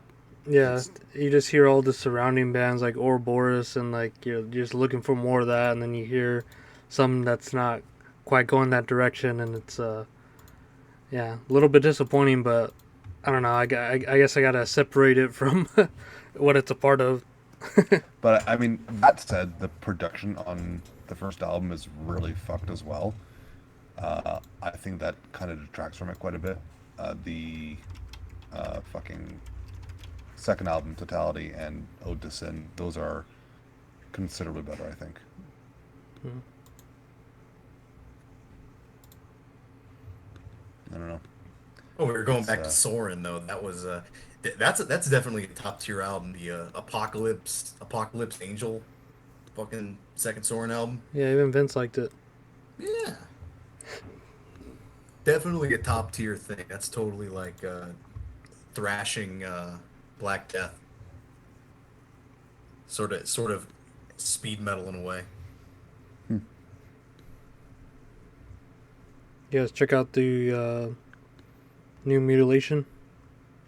No, Briefly, I haven't given it a proper listen yet. It's It good, sounded man. solid. Yeah. it's good, man. Yeah, it's really good. Really? Hmm. The vocals sounded a bit too processed when I heard the clip that they posted before it got released. I don't know if that gets in the way or not, but No, yeah, Kyle and I were listening on the way to the concert, and yeah, it's solid, nice. but need to dive deeper. Yeah, the riffing sounded on point. It sounded like Mutilation. So, all right, that's good. I'm excited for that. It's a lot of the mutilation stuff that I either haven't heard or haven't gone back to in a while. I remember the first two albums were pretty cool. Black Millennium is one that I don't really know much about. Didn't one of you guys have that T-shirt that you would wear all the time? It was you, didn't you, Paul? You had that one Yeah. where he's in the wheelchair. Yeah, they got the Eggs of Melancholy and shit off that one. Eggs That of one's good. Melancholy. That's right. Yeah. It's a great song. Hmm. Yeah, and then there's like Sorrow Galaxies. That one's really good too. Of the Oh Yeah. later yeah, I work. forgot about that. Yeah, the later work at least. Yeah. Yeah, I remember Angel like a lot of the like pretty much the entire discography from these guys. Yeah. Yeah, I'll have to check this out again. Yeah, check out the new one too. That one's really good.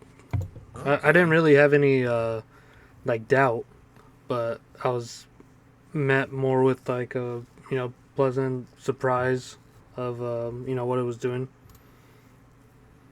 What about Morbid Saint? Have you heard that? No, that's still I the still bit. haven't heard it. Yeah, me neither. Well, actually, I did hear it a little bit. It's It was awesome. like, no, I don't. I think my only impression is that it was pretty basic and just basic. I don't know. No opinion really. It's maybe go to fucking C or something. Black Metal Cult. All right, we'll check that out. Well, it's on Osmos. Osmos still freaking rules. It has wings on the logo, so. The title is a bit on the nose, though, isn't it? Yes, it is. Yes, it is. I think that's why people were like, "Is this gonna be good?" Duh. Says what it's Oh gonna be. dear. Yeah. Yeah, I guess it's Straightforward. yeah. But isn't the image on the cover like that satanic statue that there was like a lawsuit over? With, Yeah, fucking- that does. I do remember that. There was I like guess news this- articles about it. Yeah, and it's the one that what was it? One of the Netflix shows. anyways, they used a similar statue in the show, and they got sued over it. What's Whatever. funny about that is the Kanye Metal quotes page on Instagram uh, recently changed their branding to be more. Let's see. How do you even explain it? Here we go. So it says they made a post with some guy with like purple hair. I don't know if it's a guy because it has tits. It says, "We'd like to welcome you to the new Kanye Metal Quotes, an inclusive page dedicated to love and progressivism. This is Laura, one of our admins, who will be producing most of the upcoming content that will erase the hateful history of the original page. Hashtag love is love. Hashtag I stand with Israel." Yeah, I feel like So And that's I elaborate think it's April April Fool. Fools. Yeah. Yeah. it's going on and on with these posts. There's one. It just says this page supports septum rings.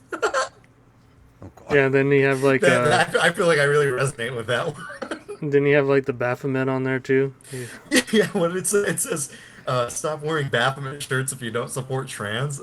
I mean, yeah. I think that's what the Satanic Church is now. The Satanic Church is a lot of what do you even call those people? Uh, progressive, progressive type. The people that Kanye Melquist is lampooning here. I Yeah. think that's who's part of. And it's so funny. It's like I think most of those people don't actually believe in Satan. I think they're all like atheists. I think Satanism is basically atheism, except maybe they're trying Just to believe in ourselves, man. believe in yourself. You are your own God, man. Maybe it's like yeah, maybe it's like they're trying to scare old people like it's the 80s. Maybe they think it's like Satan is still scary to people. I don't Well, I know. I mean, think it's going I around don't in think like some. I think it's I don't going think around in boomers like care. some Scientology type of way where it's just like using it as like a loophole for certain situations. So it's like, oh, abortion, I can do that because it's part of my religion, which is Satanism, and then I can also like I think what has to do with like the statues and stuff too being erected around, and they're like, no, it's my idol or whatever. Yeah, I I think mean it, I don't it, think it Satanism is. was meant to be actually like literally worshiping Satan. Like a lot of it was just standing for individuality and using Satan as a figurehead for the adversary, right? Just to Yeah, challenge Yeah, see, but doesn't that religious say culture. something? It's sort of like the pagan thing. It's like, do you actually believe in pagan gods, or are you kind of just, I don't know, you like the aesthetic, you like the woods. And as for Scientology, I don't know. Do people actually believe whatever they believe about thetan levels and uh, aliens taking over souls, or our souls are aliens or something? I don't know exactly what they believe. It's something strange like that. It has to do with like outer space. I've always found it weird when there's like new religions like that, right? Because I mean, at least like Old Christianity ones are and those grounded. old ones, yeah, that's the thing. Like it's shit that happened so long ago that it's hard to disprove. Whatever. For shit like There's at least Scientology, like historical evidence to some of these things, like, some oh, dude that Muhammad wrote was a shit real back in the guy, and Jesus, 50s, like come on, like there's no. It's literally some guy who's writing science fiction books. Why are we suddenly turning this into a religion? Again, yeah, I mean, at least Christianity, like that was 2,000 years ago. Prove me it didn't happen. I'm like, well, like, fine, I can't. But like, something hold on, Kraken. number two already. Good lord. you guys drinking beer? I'm just drinking hydrogen water. Yeah, I'm I drinking ain't, the I bud ain't that drinking shit. that Kyle left. Yeah, because after the concert we went to Drew's because Kyle was still party mode, Party and mode Kyle, yeah. yeah, so then we went there and then we were just yeah, just hanging around doing what we do over there. I think I have one of Anthony's like Bud Lights in the fridge, but I don't really want to drink a Bud Light. Yeah, that's like Water. No, but it's like a Bud Light. It's like a Bud Light fucking mango flavor or something. uh, So that's like Yeah. extra. I don't really want to drink that. Yeah. sugar sugar water. I hate sugar. That's offensive. Yeah, the cockroach man from Men in Black. Sugar in water. The ill-fitting human suit. Hey, what did you guys get in the mail this week? Anything Uh, good? Tourniquet, the psychosurgery, the Christian thrash. You familiar with that one at all? Mm-mm. I've heard the name when I was looking up good Christian metal, and I never actually listened to it. It's pretty cool. It's kind of technical like Believer is, but it's got like it's kind of strange. They have two different vocalists. One guy who like sings, and then one guy who kind of does this almost crossover type of shouting vocal. Oh, weird. I don't know. It's interesting. It's like I guess you could call it voivodish. It's technical thrash with like kind of spacey, heavenly. It's kind of like well, because it's a Christian band, but it's also rooted in like fucking brainwaves and like strange science or something like that. It kind of gives off the same vibe as Dead Brain Cells is what it sort of gives off the vibe of. If you guys remember that band. Yeah, yeah.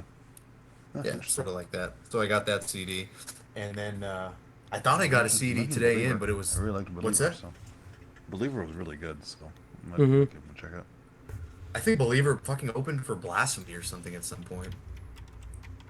That's funny. I think. Maybe I'm making things up. Extraction was a great album. Dimensions. Sounds good. I like the one with the YouTube cover, which I didn't realize it was a YouTube cover. Let's see, Believer. What the hell's the name of that album? It looks like some sort of abstract art or something. Sanity Obscure. Yes, that's the one I like. I haven't really heard the other stuff, but I do know that one. And I thought I got another CD in the mail today, but it was a Frogger for the PS1. So I think what I'm gonna do, I think what I'm gonna do after this is maybe put on like Eastbound and Down on my phone, and then play Frogger in the chair. That actually sounds kind of nice. And like I said, I have some leftover. I got a weird pizza, dude. I got a weird order from the Scaris. I got pesto with dry salami and ricotta cheese, well, and mozzarella cheese. It's kind of strange, isn't it? Yeah. Yeah, I could see that working though.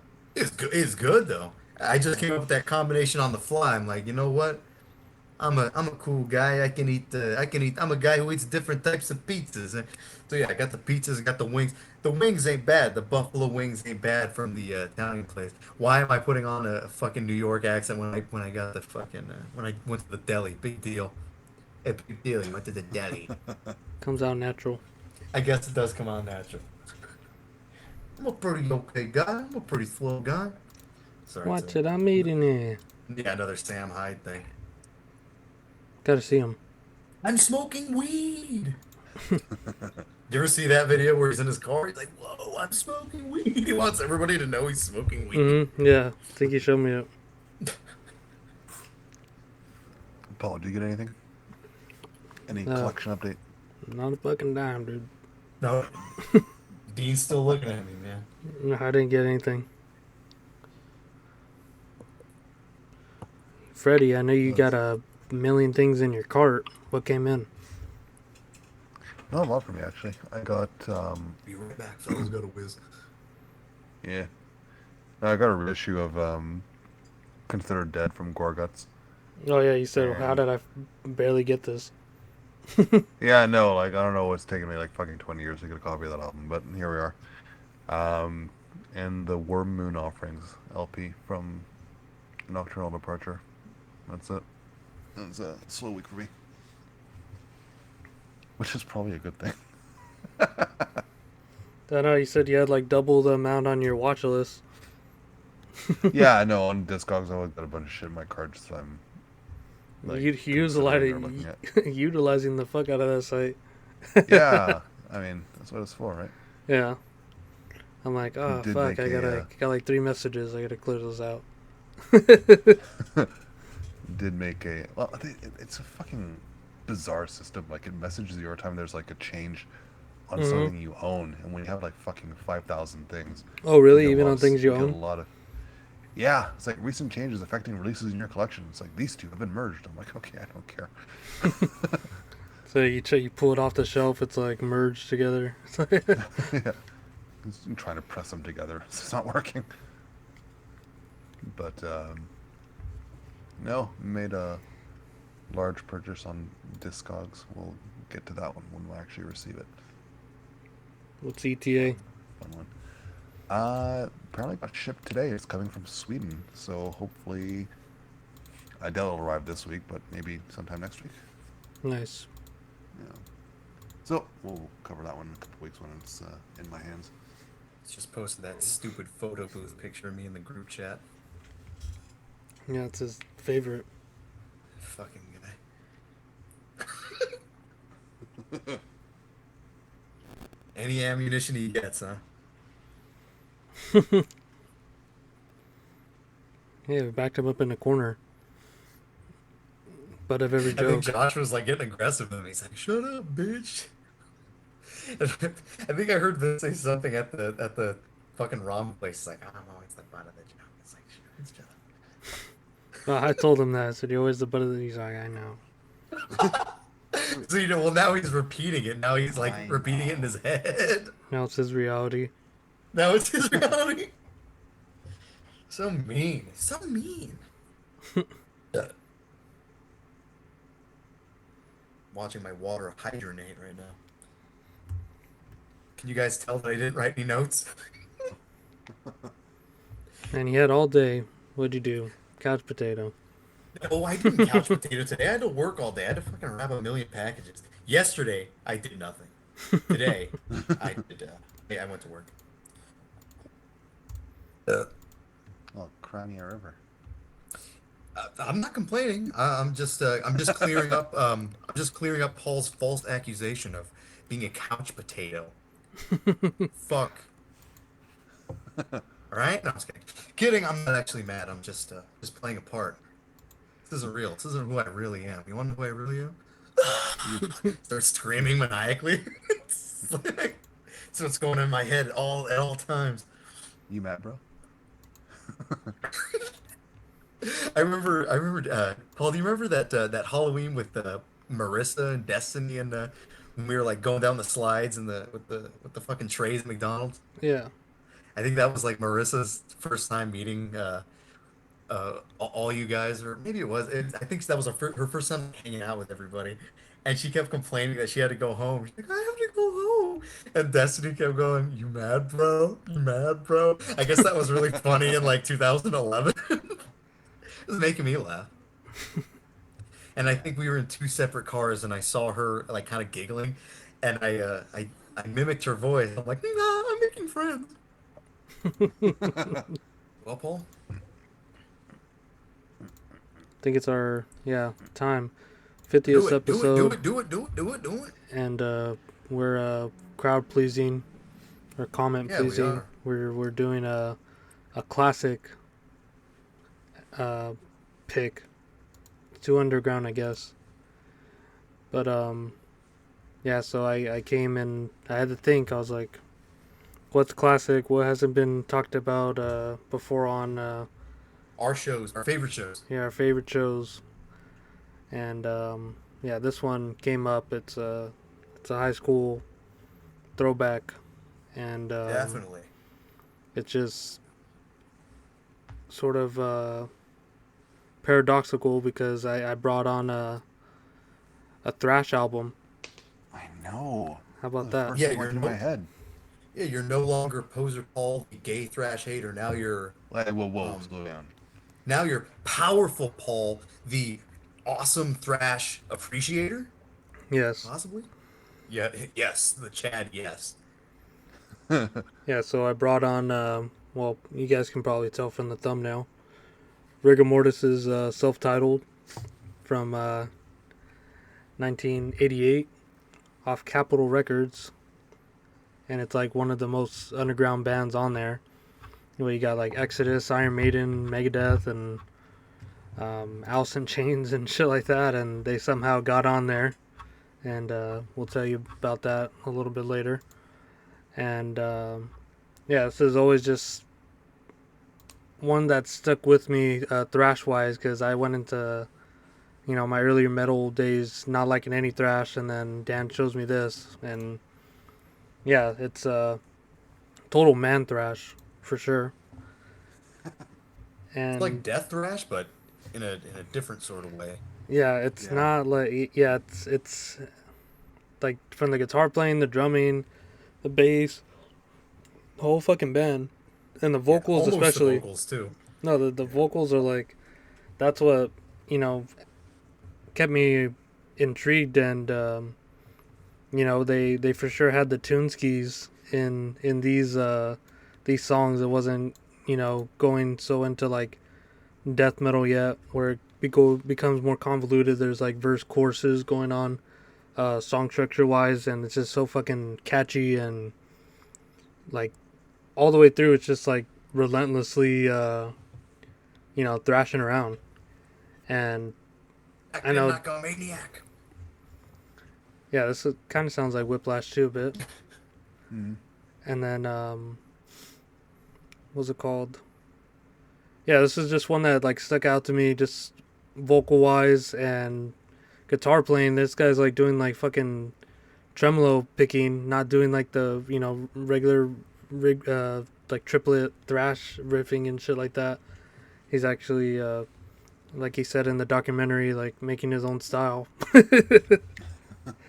But yeah, have you guys obviously heard of this classic, right? Everyone has. I was just shocked that it was thrash metal coming from you, and I'm like, you said Rigor Mortis. That I thought the pre-immolation band, they didn't do a whole lot, but all right, here we go. Yeah, But not to be confused with rigor mortis, who became immolation. Yes. Don't yes, really remember what that sounds like. Is that thrash? I don't even remember. Death metal they were death metal. Yeah, they're a bit thrashier than immolation were, but around the same time. yeah, like mid late 80s. But no, this is I've always found this album surprisingly technical. Like, it's not just straightforward No, thrash, not right? at all. No, it's not So at like, all. but like you hear like the death thrash in there of like Morbid Saint and fucking like I don't know Overthrow whatever, but I also hear like Invocator shit like that in there. Like it's yeah I don't know it's a really special sound and I picked the first song on this album and Paul's like, are you fucking serious? Because it's He instrumental, goes April Fools, but right? but like I think that highlights so many No, it does. cool things about this album, like instrumentally and uh, like Bruce's vocals are iconic on this album, but but I think they steal the spotlight to a degree, and I think the first song kind of without his vocals kind of just like highlights everything that they do on this album that works so well with Bruce's vocals like over top of them. So yeah, no, fantastic album. It's a classic for a good reason. Yeah, and Dan, you showed it to me, so you obviously knew this before me. So how'd you get into this? Don't exactly remember the first time I heard this band, but I do remember listening to them on my iPod, walking around in like freshman year of high school.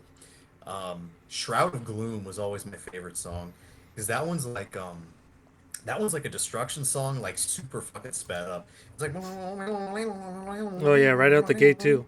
yeah, ding ding ding ding ding ding. All these songs have I don't know, they all have really kind of cheesy fun lyrics, but in a way that's totally depraved and actually fucked up if you're listening to what they're saying. So you want Um to play some games, do you? Who's laughing now, you whore? Yeah, I don't exactly remember the first time I did listen to this band. Like I think I've mentioned a few times on this show, like my first favorite genre was thrash, and I think a lot of people around me sort of kind of came up you know, in the same kind of direction, I guess. Like thrash was just a favorite of a lot of people, um, during maybe like, I don't know, 2007 to like 2010. Um, that was during the time of like the Southern California area just had a ton of like not rehash, what do you even call those, like Revival. throwback thrash bands. And so yeah, revive kind of thrash bands. And so with that, I don't know, I just really kind of delved deep into it, and Rigor Mortis was sort of one that I guess it just stood out more than anything else, because I mean, it's one of these bands that's kind of just under the surface. They're not like the most underground band there is. I was thinking Evil Dead is probably like in the same spot as these guys are when it comes to like underground status. Evil Dead and like Yeah, Blood what do Feast we and shit like what do we that. have here on the yeah, Blood Feast, exactly, fucking Whiplash and Morbid Saint and things like that. Um, but yeah, all those bands are sort of either crossover, like more on the crossover side, or more on the speed metal, heavy metal side. And this band seems to have like, it's not really a precursor to death. I mean, it kind of is the way that they're riffing, because a lot of the Yeah, guitar wise, it straight up like yeah, yeah, is. yeah, yeah. Maybe at this time, death metal isn't really it hasn't formed to the point where tremolo picking is a huge part of it yet. And the thing Like about it it's is like, 1988. It hasn't quite happened and yet. the thing with this is like these guys were jamming this shit in like '82, and then they recorded it 4 years later in like '86 with those demo songs, and then that's what made the album. And I think there's a couple that actually didn't make the album. But yeah, these guys were like jamming these songs as well as like covers and shit. In the early '80s, like '82, along with a little bit before death metal and black metal were established as genres, main bands, Yeah, I mean, and they were like you know, fucking, obviously like kids doing this shit too, like in yeah, their yeah, yeah, teens. yeah. According to the documentary that we both saw this week, um, yeah, I guess these guys were like 70s kids growing up during that time, so they're all like fans of, Van Halen and things from mid to late 70s. Yeah, they're like wearing Yes shirts and shit. Yeah, yeah, yeah. And they're kind of coming up as, let's just say, metal is kind of just being born in the early 80s. Let's just say that. I know people will Or like extreme argue. metal, Yeah, I know other people will argue things like Black Sabbath and fucking like, extreme I metal. don't Come know. on. Yes, exactly. Not hard rock, because you know, in the way that stuff is metal, but in another way, it's not quite. Let's just say like fucking Iron Maiden and Angel Witch, like the earliest shit. So they were like listening to a lot of that new wave stuff, and I don't know. 70s kids making crazy thrash, the heaviest band in the BFWC. Yeah, the documentary is a fucking Phil Anselmo, so that's as close Phil we'll get to Anselmo, that. Phil Anselmo, yeah, yeah, yeah. I guess we'll talk about that. He narrates it. Yeah, and yeah, my first initial reaction to picking a classic was either gonna be oh no, it was gonna be Sinister Slaughter for Macabre, and yeah, like I always put like Impetigo, Rigor Mortis, and Macabre like in the same like trio of like band. I know they all sound completely different, but I don't know, just sort of Mental like association for you. imagery and I guess like lyrical themes as well as having that kind of thrash as like the foundation for all the music. It just all kind of piles up together for me in that way. So my next jump was Rigor Mortis, and yeah, I'm glad that this is the first pick for this series. Mm. It's all three of those bands. It makes sense because they do all have a very similar type of type of aesthetic and theme. But all three of these bands all three of those bands that you mentioned really have yeah, they have their own thing going. There's never been another band that sounds like Inventigo. Never been another band that sounds like Rigor Mortis. Same with Macabre. These are completely Yeah, cor- separate entities that kind of can't or just haven't been replicated. Yeah, It's imagine that interesting stuff. rigor mortis rehash. Well, I guess they did that later on after the Mike pass, R.I.P. I think he was on that album, but No, with I, what's it called? Wizards of Gore. That was like the cover band oh, with Casey and the drummer, and I think they got another guitarist. oh, well, I mean that kind of doesn't count. It's like the same members. I Yeah, would be I would be interested in a band of guys like now in their 20s, kind of worshiping rigor mortis, or at least having them as a big part of their influence. That I think that would be something interesting. But I don't think there's ever been anything like that. No. I don't know. Yeah, I don't think Not off the top there's of my head. nothing. Yeah, there's nothing that I can think of that's inherently rigor mortis based. Yeah, I think when bands go for like retro thrash, they're not really going to rigor mortis for the first things to rehash. Yeah, you know something that I always like too, not just about the guitar sound and how fast it is, but the vocals for this are Dude, they're the pretty best. different. Yeah, it's pretty different because a lot of the time when you have thrash stuff, It's all I high think of pitched, y- barky, like it yelping vocals. yeah, yeah, yeah. You get like nuclear assault,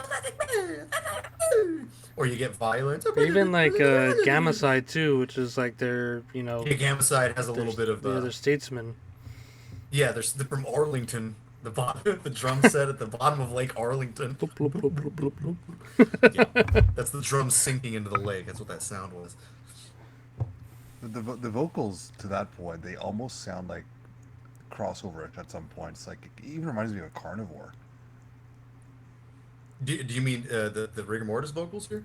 Yeah, Yeah, it does sound a lot like Carnivore. You're right about that. I like that. It gives it a particularly menacing attitude, I guess, for I lack of a wouldn't better term. even call I mean, I wouldn't even call what Carnivore does vocally a crossover style because what both those vocalists are doing is like it's kind of commanding your attention. Yeah, for sure. It's a very militant sounding Yeah, he's like like speaking right to commanding. you.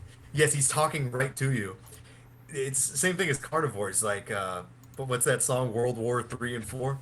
World War Four. Or what was that song where he's talking about like his lungs being filled with poison gas or something? Or I think it's that same song. But yeah, you get the idea. It's more of a more of a commanding straight to you rather than a singer singing because both of these guys barely aren't singing. It's kind of just them a menacing voice, It's like a some sort barking. of tormenting you. Hmm.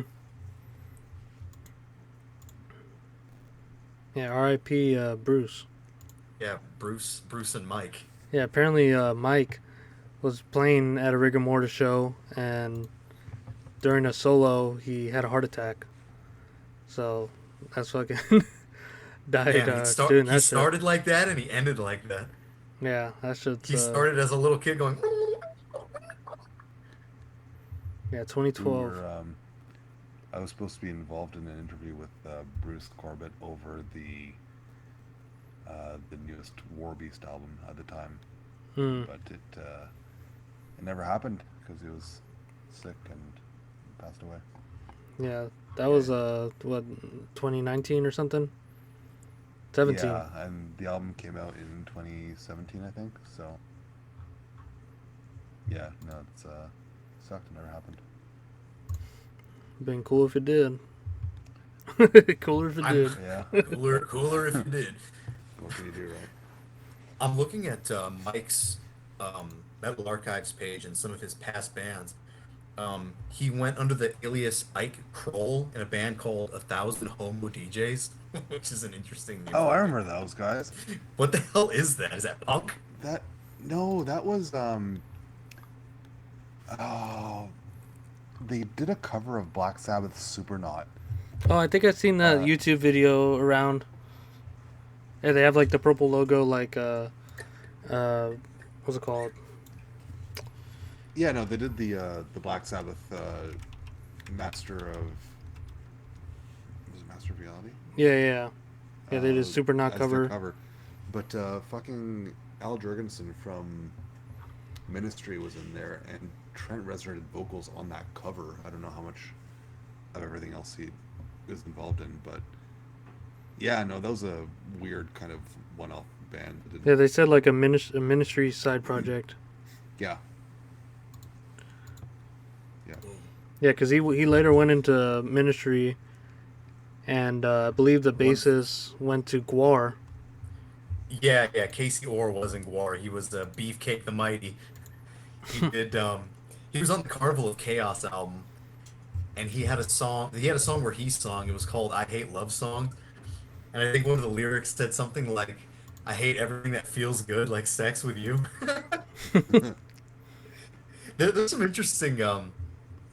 Yeah, I like. There's some interesting band names that Mike was in. Yeah, I like a thousand homo DJs. That's a Ministry side project.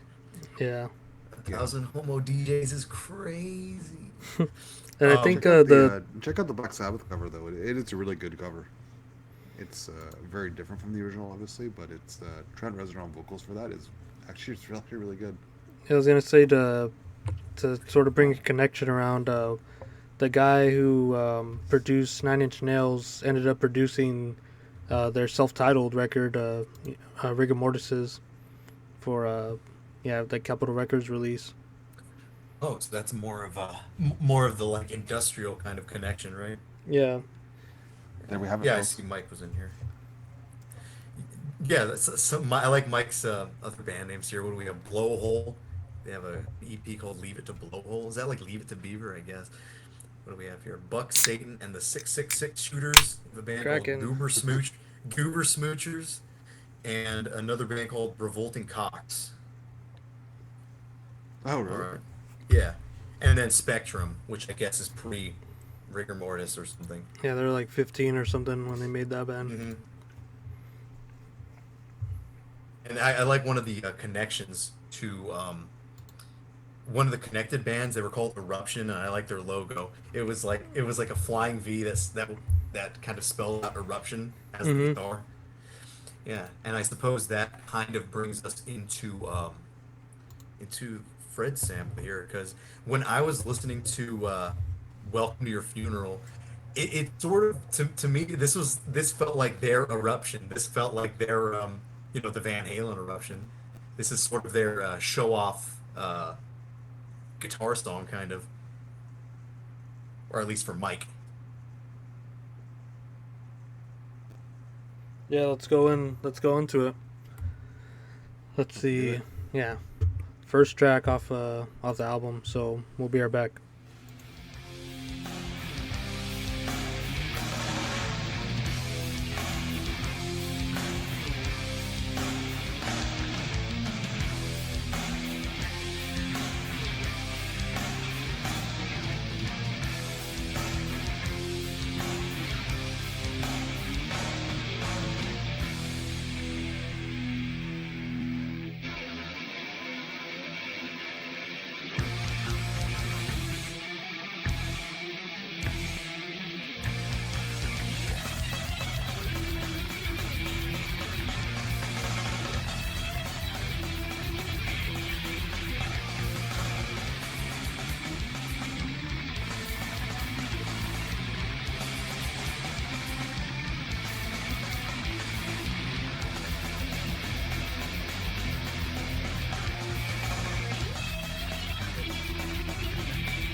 All right, we're back from listening to the intro of the album, instrumental. That's that sucked.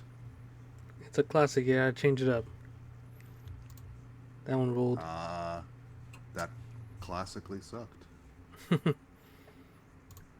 Yeah, Suppose it's blew all a that little bit classical like music classic. out. Blew all that classical music out your butt. Yeah, it does sound a little bit classical, doesn't it? It sounds very virtuosic. Yeah, just the way he's like doing those like single note melodies and shit, especially in the middle of the track, and then the bass like follows it perfectly. It's like yeah, it sounds like a just soaring. Like his solos are like they're not just like wankery where it's like not in like both sides of the spectrum, like not overly technical and not just like Gary King shit. it's It's technical in its own sense, but this guitar player has his own style to where yeah, it where it's not gonna sound like anything else. I've never heard any riffs that sound like this or solos that yeah, it sound like sounds like this. a fucking violinist. Yeah, it's like it's these are barely riffs in this song. It's like there are barely any riffs. It's more like I don't know, like a showcase or something. Because It there's kind of reminds basically me a like bit two. of. Sorry, good. Oh, go ahead.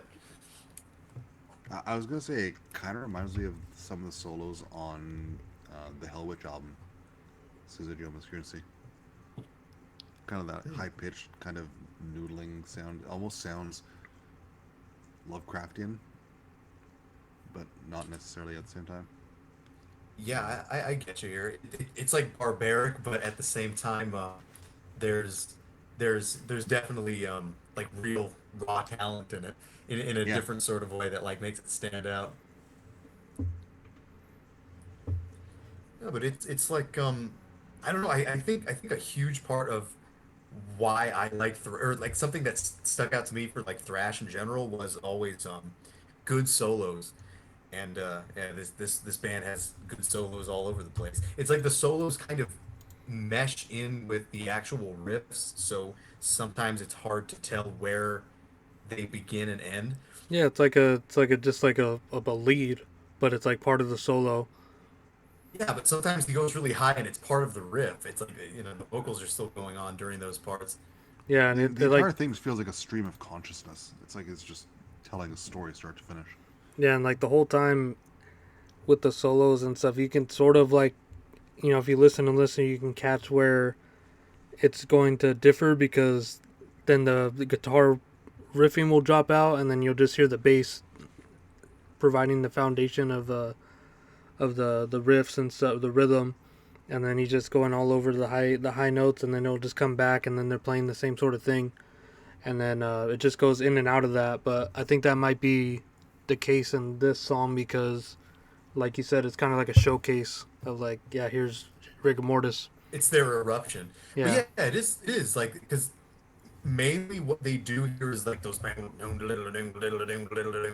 kind of riffs and then Mm-hmm. the kind of just ultra tremolo kind of thing.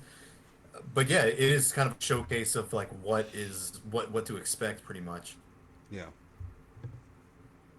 And I like that it's called "Welcome to Your Funeral" and it sounds like this. It's like this is what your funeral sounds. It's like a bunch of fucking yes, it's insane guitar playing. at Yeah. least they didn't use the funeral march because that'd be lame. It's been Yeah. done way too many times. Yeah. They didn't come out stiff on this one, but it's Ah, Yeah, I mean, we're not gonna get to the second song, I know, but there's like a lot of interesting things that go on in there too.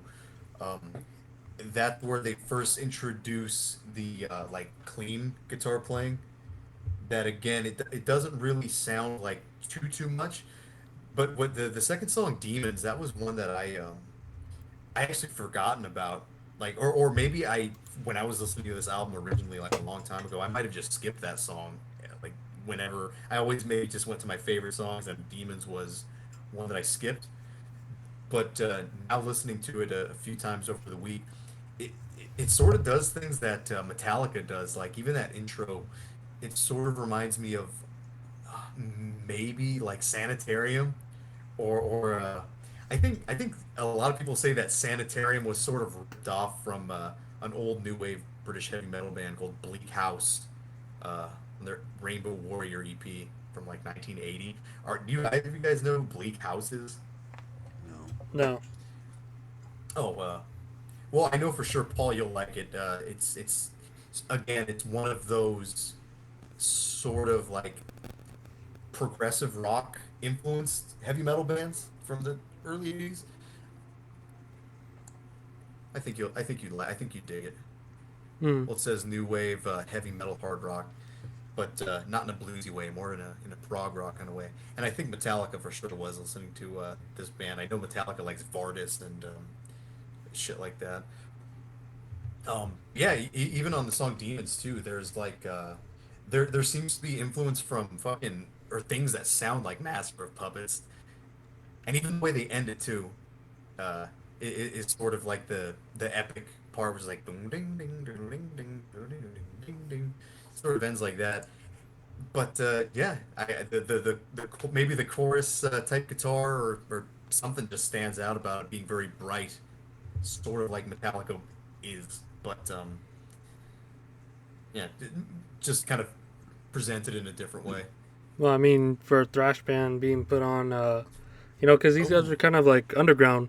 A thrash band being put on, Capitol Records alongside like Iron Maiden and Megadeth and shit like that. Like, yeah, they got like amazing production for this, especially for the guitars and the bass. Like, you can hear everything perfectly separated and nothing's really overshadowing um, each other there. Like, you can hear everything crystal clear, and like that chorus pedal, it sounds like it's like underwater and shit at some points. Like, it's like bubbling up. But yeah, this is yeah, a great way to start off the album. It kind of reminds me of like Gatsu Tatsu Katsu in that way, where it's like a kind of a showcase of like the bass playing and shit for that intro of their first album. If you This will remember be that. weird, but the solos actually kind of make me think of Tormentors Anno Domini. Mm. I don't know. My I, mind I, works in I mysterious ways. no, I kind of get that because Tormentors sort of had to, they sort of had their own strange type of like riff flow too, in a way that a lot of other bands didn't. Mm. My only problem with this album, I don't know if you guys caught this or maybe I'm just insane, maybe I have a brain tumor. Um, does this album have a slight but like little ring to it? Like uh, that might be the tumor. It is a tumor. I swear, I always try to find versions of it where I don't hear the ringing, but I like there's a little hiss. Maybe Uh, not. I didn't notice anything, but when we listen to the next track, Yeah, you're gonna ruin I it for will me. listen for it. You're gonna Yeah, ruin it's it for gonna. everybody. Yeah, yeah. Well, that's part of the show. We're going to Daniel ruins everything. yeah. Adam ruins everything. Well,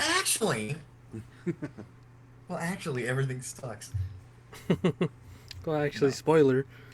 Uh, how how to ruin everything. Cam, Ask me about Green Day. Yeah, maybe we should get into some of the. Bodily dismemberment. I was gonna say the documentary Oh uh, yeah, yeah. about how. Doc talk. Yeah, we're at the funeral now, and it Hmm. has the same title as the intro. It's on YouTube. Buy it, rent it. Rent it. It's funny. Yeah, Phil Anselmo narrates it, and it goes through like the whole history of the band, and up until this album, there's supposed to be a part two. Yeah, It never came out. you don't quite get to this al Yeah, I don't think we got to the album yet, did we?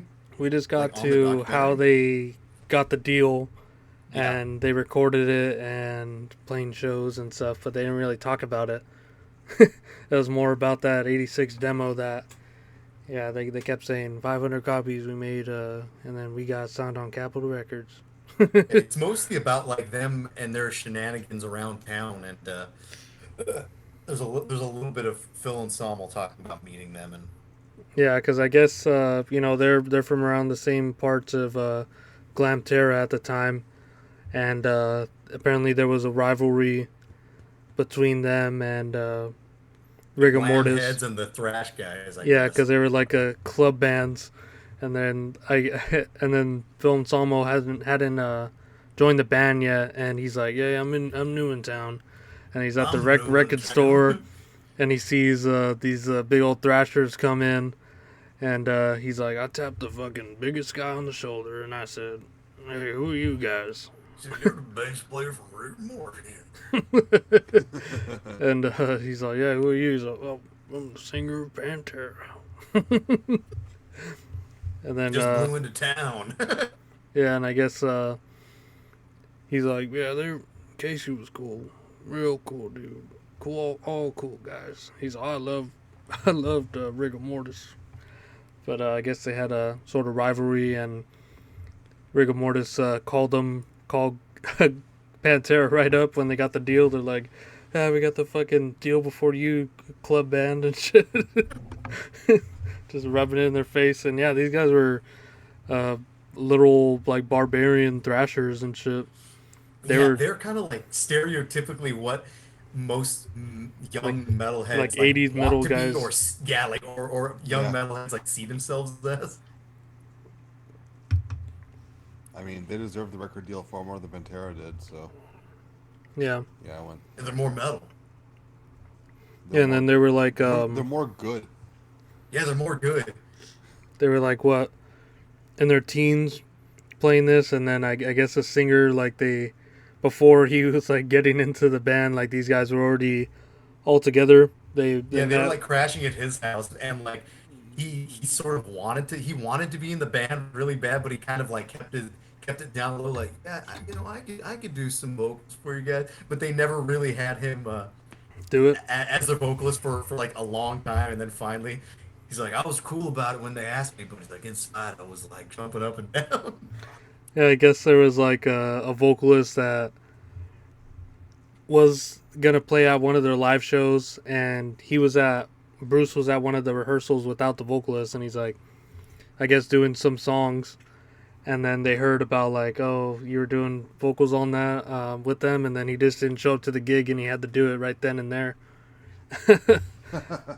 and for that show, and yeah, that's how he got the spot, and yeah, I guess there was like some like he ended up like they would just be partying at his house like 24/7. They said, and there was like some big old like drug bust and whatnot. He got like taken away, and then I think before that though there was like some beef between one of the bands the drummer was in before, and they had to like that band that the drummer was in, he got kicked out of. He joined Rigor Mortis, and then the drummer of the band he got kicked out of also got kicked out by another drummer, and he got like a new drum set. So then they're like, hey, let's steal the drummer that replaced you their set, and then you can join the band because he doesn't have a drum set, and then we'll have one for Rigor Mortis. Win for everybody. Yeah, so they did that, and I guess the drummer at the time didn't have the drum set because he got in a fight with that band member, and they threw his drums into Lake Arlington. And in the documentary, there's like bubble sound effects. It's like that's the drums sinking to the bottom of the lake. Yeah, that shit was funny. And they're saying like Mike, when he first picked up a guitar, there was like a babysitter or something that had a guitar. It was his friend's sister, is who it was. Oh, okay. Yeah, she had a guitar, and then he said the first thing he picked it up, and he's just like doing this really fast ass picking like solo thing, and He then like demonstrated in the documentary because he's sitting there with his guitar next to a bunch of amps, and he's like, "This is the first thing I did." It's like it's kind of like it's like the precursor to what he'd be doing on the album, anyways. yeah, then she's like called up his mom and said, "Your son, he's all I don't know." She called me like a freak of nature. She said, "Your son could have my guitar." and that's how he got started playing that. And I don't remember Casey's coming up, but I think him and the drummer were friends, and then they had a guitarist that wasn't too good in the band that they were jamming, and then the guitarist himself was like, hey, there's this guy that's way better at guitar, you guys should check him out, and I'm not gonna jam, but you guys should. And that was Mike, and then that's how they became the three-piece. And I think Casey was originally doing vocals live. I think they started off doing some heavy metal covers and stuff at first, like Judas Priest and Yeah, they said they were doing like sped up Iron Maiden covers. yeah. What Casey was saying, Casey was like, I didn't know what he was satanic, but I like the idea of old people thinking that I was satanic and like being freaked out. I feel like that's kind of the mentality of a lot of people when they first get into metal and they like want to dress a certain way. It's like, oh, it's like you kind of want to stand out. You like want the attention a little bit. Be edgy, yeah. Yeah, it's like stereotypical. And then also they talk about getting in bar fights and all sorts of things. It's like Oh, they're like crowd killing their own crowd. Like ah, they're like fucking get like after the stage, just get all drunk and like yeah, beating people with pool sticks and like throwing the balls at people at the bartenders and yeah, it's like fucking everybody, and then the cops come and they're just like running out the back. And I guess everyone was like every show they had, it was like just fucking like yeah, someone just got hurt and there was like a fucking ambulance on the way because of those dudes. So everyone was like just scared of them. That's how thrash show should be. Yeah. horror thrash. And then Bruce kind of like taking it to the next level where he's like announcing, he's like, "We are Rigor Mortis." He's like, he said he was at the bar, like yelling. Yeah, standing on the bar. Yeah, letting everybody know that they're Rigor Mortis. All right, gonna get him in trouble. And I guess Elektra Records, one of the representative came down from there, and then they got like a manager from one of the clubs or like recording studios to like, I guess, set that up because they were trying to get signed because they had this demo they were shopping around for a while, maybe like a year or two, and yeah, so he came down from like New York and they're like, this guy's he's flamboyantly gay, and then he's all, I had to break the ice to the guys, and they're like, never been around anyone like that in Texas, and they're like what? He's all, no, he's gonna be, looking to see if he can sign you guys. He's with the same record label that Metallica's on, and he's like, oh, okay, that's all you had to say. And he's like, he was actually a pretty cool guy. He like took him out to eat and all this shit, but I guess like seeing him play and just how rowdy they got, like they just didn't get that that deal, and I think the demo tape had something to do with it too. It was just like not a great quality, at least for what they were looking for. But someone came around from Capitol Records, some lady, what's her name? I forget. But yeah, she ended up going out on a limb to get these guys on the record label and getting tons of money. I think like $100,000 to record this shit. And yeah, but I would watch the documentary because it's just full of just funny shit. Yeah, it's very, they're very Texas. The way they talk, it's very funny. Yeah. Yeah, I haven't seen it. Their attitudes towards things. Yeah, but let's get back into the record. What was your pick? Bodily Dismemberment? Yeah, bodily dismembered. All right, that's track 3, and then we'll be right back.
All right, there goes the third track, Bodily Dismemberment.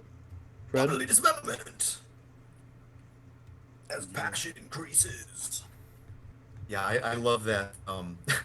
This one lyric. I don't know if this is like a pun or something. I don't know what you would call this, but it's really funny. Uh, he says, "As you reach your climax, I'll be reaching for my axe." I like that. That's good. But yeah, there's I think within that simple kind of adventure rock riff, the second part of that is kind of like I don't know, maybe like a precursor to like what like some brutal death bands would do, like maybe Cryptopsy, or it even sounds like something deranged or like Appalling Spawn if we're talking about bands that we've talked about. That part where it's like Yeah, like with the little kind of bridge section. Yeah. yeah, the bridge section where the drums kind of go faster Mm-hmm. and like kind of slingshot back into the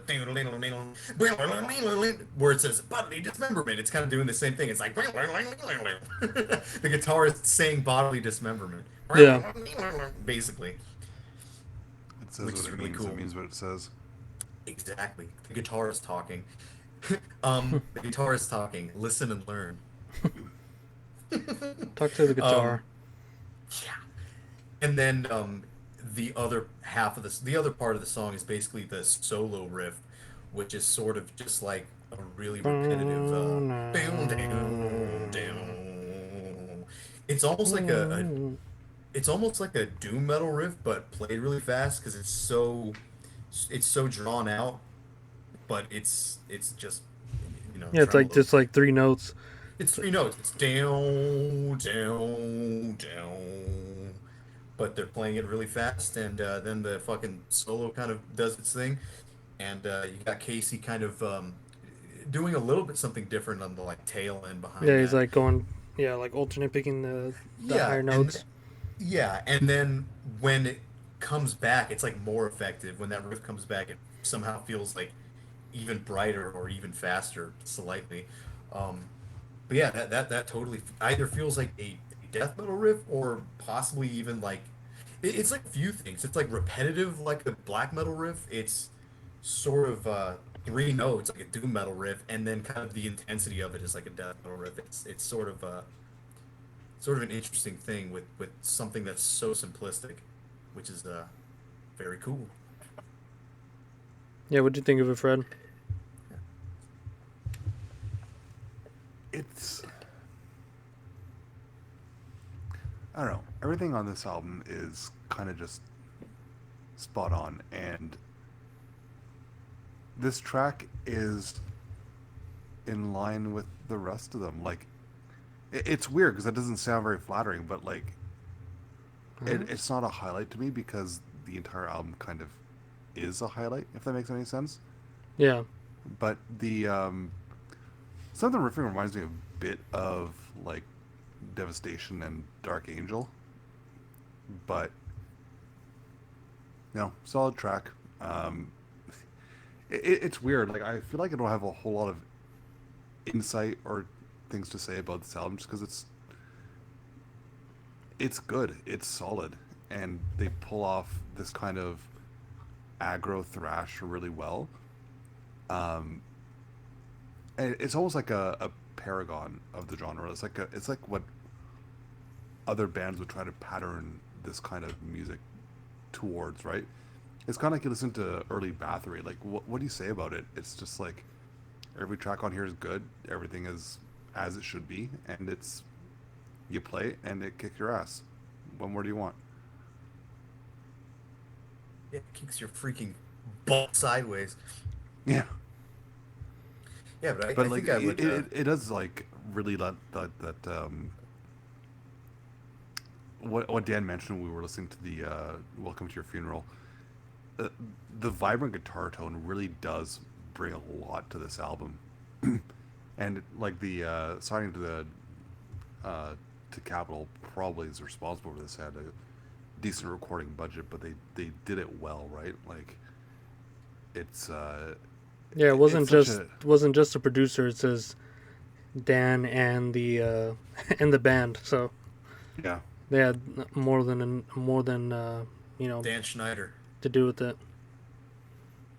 Yeah, and it really makes gives the album so much more texture, so much more depth than other bands that you might compare them to. Like as much as I like Morbid Saint, Demolition Hammer, Overthrow, they don't sound this good. The music, well, no, the music is just as good, but the production value isn't uh, as layered, as deep, as textured as you hear on this album, right? So it's nice to be able to hear this kind of music with this much clarity. Yeah, because like Yeah. when the bass is just holding its own, like you just hear that in the you know the left channel or like in the middle, and then the guitar is just in its own realm, soloing, and it's all equally there with the drums underneath, just you know providing the perfect thrash beat over it, and yeah, like it just comes all together so crystal clear with the mix. What were you saying, Dan? Um, I was gonna say, oh, Fred mentioned like clarity. I think the demo is pretty clear too, and not just because of the production on the album, but just because of the style that these guys have of their own. I think that's really the main thing here. It's not just the production. Um, that does help, but I think the demo is pretty clear too. I was also going to say, Fred. I was going to disagree with Fred a little bit with the song. He was saying it doesn't really stand out. I think this is actually one of the standout songs. Some of them are pretty samey, like track 5 and track 6, which we're not playing, but those are very much the same track. Wizard of Gore and Shroud of Gloom. Um, two more songs about killing people. But I think track 3, Bodily Dismemberment, is more. It's probably the most narrative song that they have when it comes to like storytelling, and also it's the slowest song that they have. It's the most subdued um, that they have, and even that last riff that they do, that there's nothing really that sounds like that on the rest of the album. First riff, you could maybe say there's things kind of scattered throughout. But yeah, I would say Bodily Dismemberment is one of the standouts. Die in Pain, which we're not playing either, was always one of my favorites. That's the one where Casey sings on, and you know, hearing it for a lot of years, I didn't realize that Casey even sang on this album. I thought it was the same singer. I guess that's kind of one of those situations where it's like, fuck, Creator has two singers on their first couple of albums, I think, and you kind of don't realize it. It's one of those situations. But yeah, that's a Sure. really cool song too, Die in Pain. And then Slow Death, track 10, which we're not playing either. I think that's also the another standout because it's sort of like the Rigor Mortis theme song or the Rigor Mortis kind of what's this band really about or something. I love the way it intros too. If you guys remember, it's like a sample from a movie. It goes Rigor Mortis is setting in, and then they kind of start off going, I love those fucking screams, and the gang shouts that they do on this album are really cool too. It's like that's how you know you're listening to a thrash album, but it's sort of deadly. It's more death metal. That's why I love it. Um, oh, and Wait, also hang on though. When it comes to the vocals on the first couple Creator albums, you mhm. you don't notice that it's different people I because like I to me I never they sound really different to me. no, Like I just never did. I always assumed it was the same person, even if it did sound different. mm, Yeah, I didn't realize it was two different people. I maybe just assumed it was like the same guy doing different vocal styles. I thought it was like Millie doing both tracks or something. mm. Yeah, same with this album. The last thing I was going to say about Slow Death is this is where um Bruce is talking to you, or he's like commanding the band. Where does it say? Where does it say that? Oh, here it is. Mike is commanding the band how to torture their victims. It says, Casey, rip off their flesh. Mike, drain me a glass of blood. Harden, prepare to make carcass stew.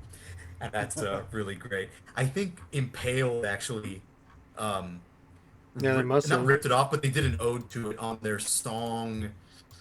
I forget the name of the song, but I think it was "We Belong Dead," which is Hmm. also very narrative. That's what I like. Like I really liked about Impaled what this band sort of does, at least on the song "Slow Death," where they kind of are, or like people are gonna think this is lame, but that's sort of why I liked Ghoul as well. Is like they kind of create their own world where they exist in, and they're like the torturers and the murderers, and it's kind of fun. Yeah.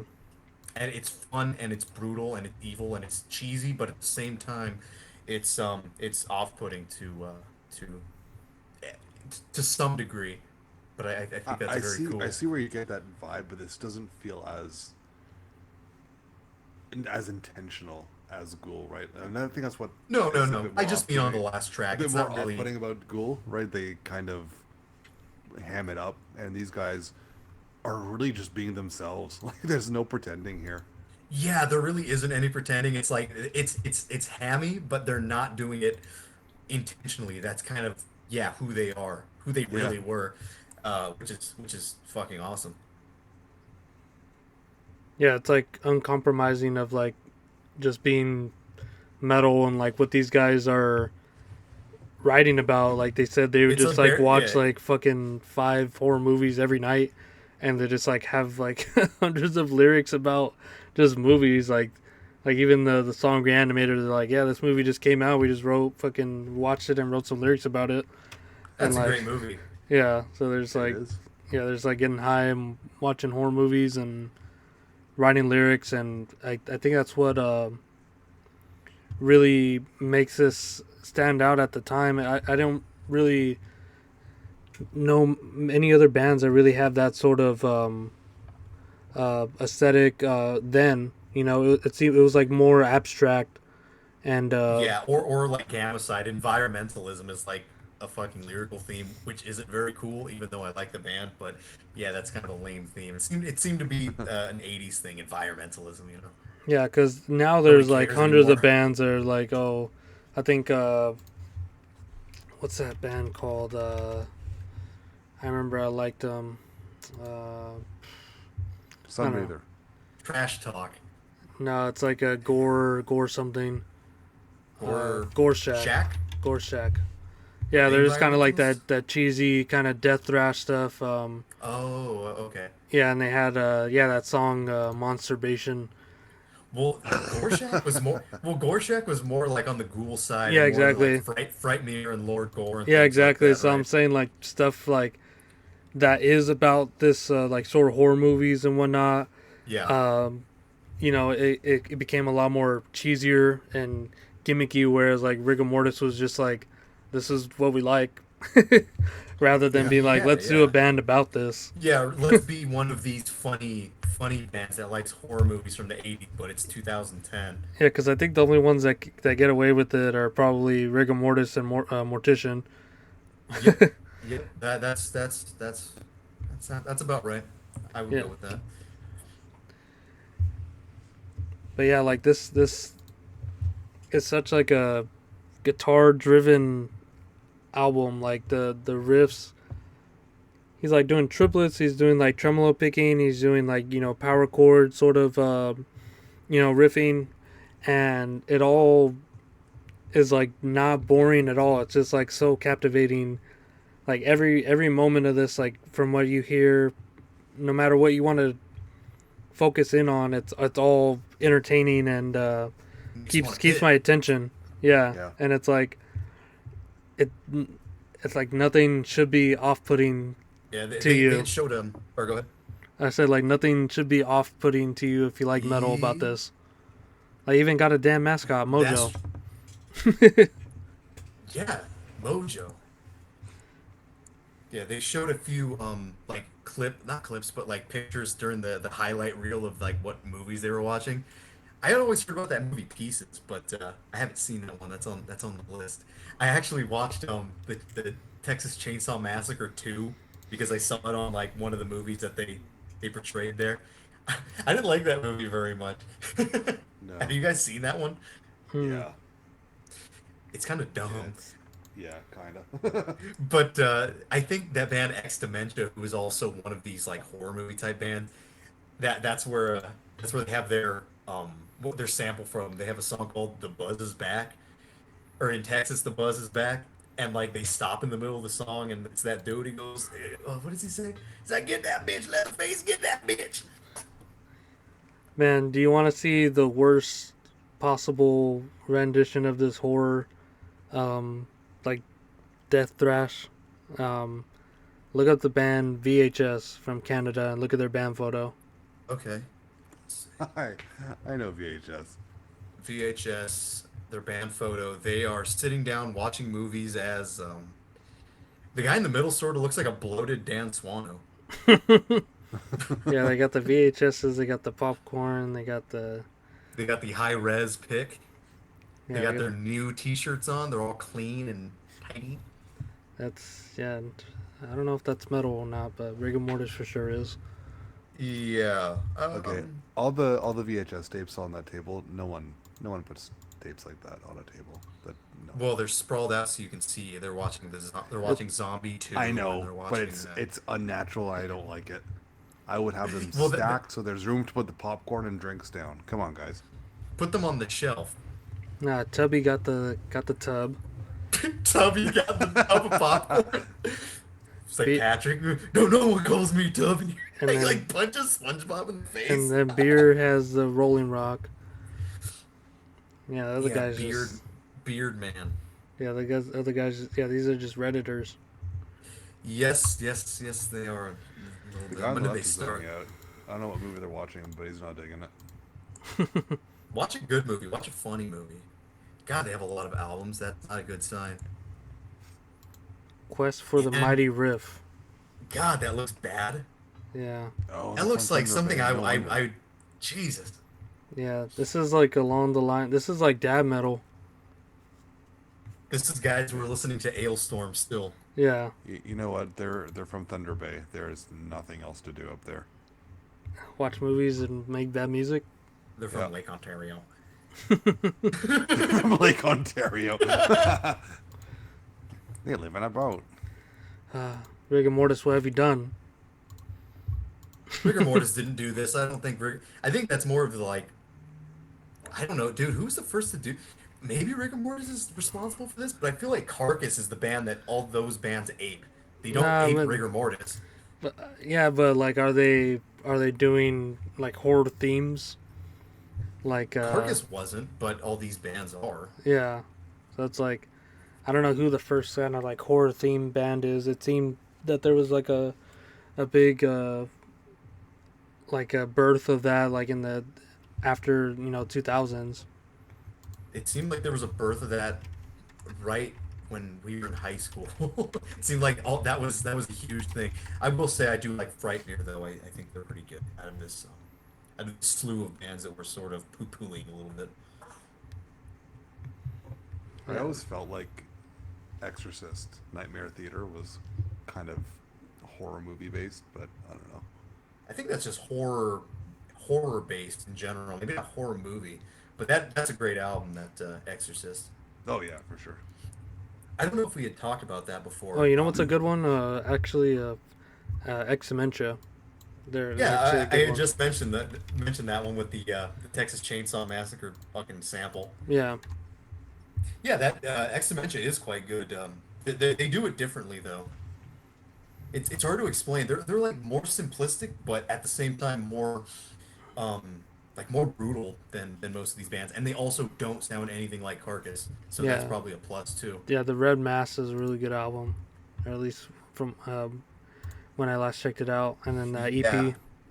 yeah. I think they have two good releases. Let's see, they only have a few. Red Mass, and then the one right before that, the Chapters of Horror, Yeah, are pretty good. But look at that album cover. That screams like '80s horror, but in a way that's actually, I feel like it's appealing yeah. to me. Yeah, yeah, nobody talks about that band at all anymore, right? Ex Dementia. I don't know. Fred, do you know who that is? I know the name, but I don't think I've Oh. really listened to them. I think, I Yeah, think then the we reason. covered them too. Yeah, we did do a cover of these guys. We did the song "Shadow in the Chapel." It'll be way down there in the YouTube.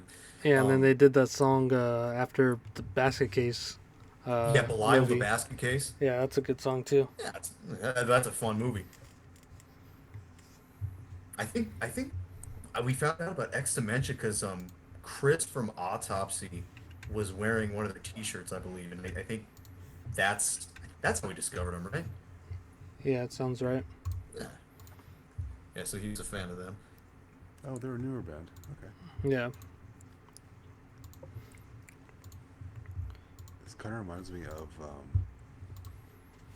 what are they called? Is it Bone Harvest? It's another band on it's not Bone Harvest. Fuck, what's it called? Horror, Pain, Gore, Death Productions. I think I'm thinking of Boneyard, Spanish band. They Just got like they got a cool aesthetically. logo. Then that's probably it.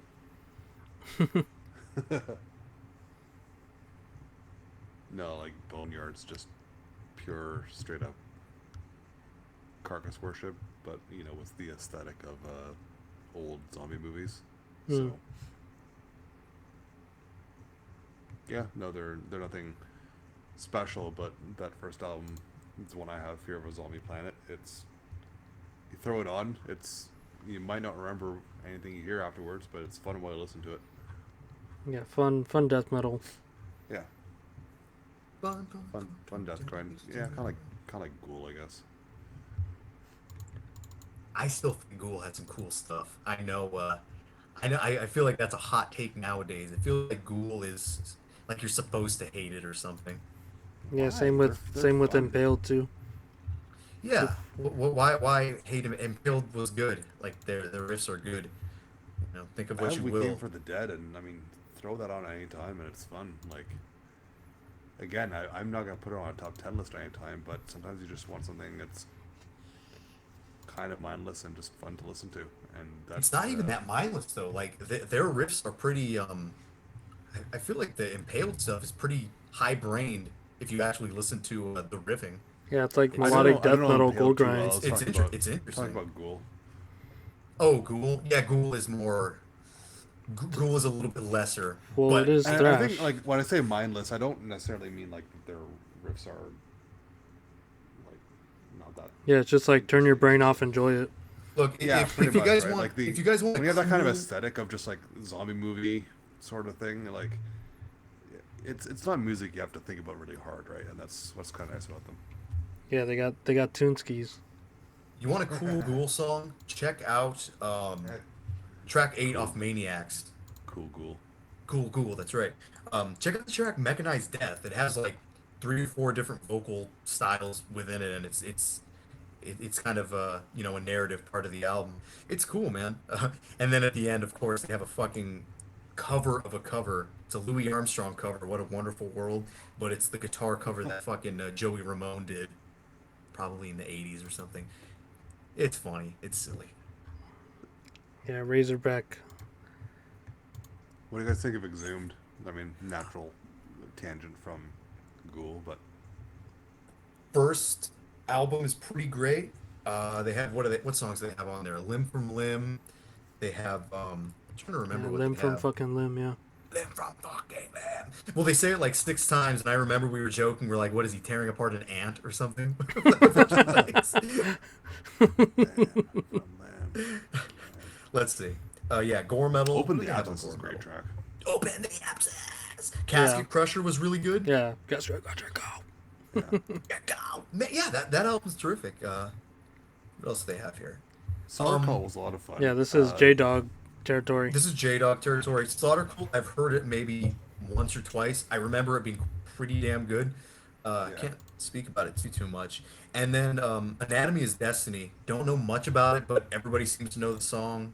Third track, Matter Splatter, and that has really, really. I think what it was I heard an interview with maybe Ross from Impaled, who was also fucking in Exhumed, and apparently there was like a contest, like like friendly competition between the two bands, saying like who could produce a more technical album, and Exhumed Anatomy is Destiny is that that result.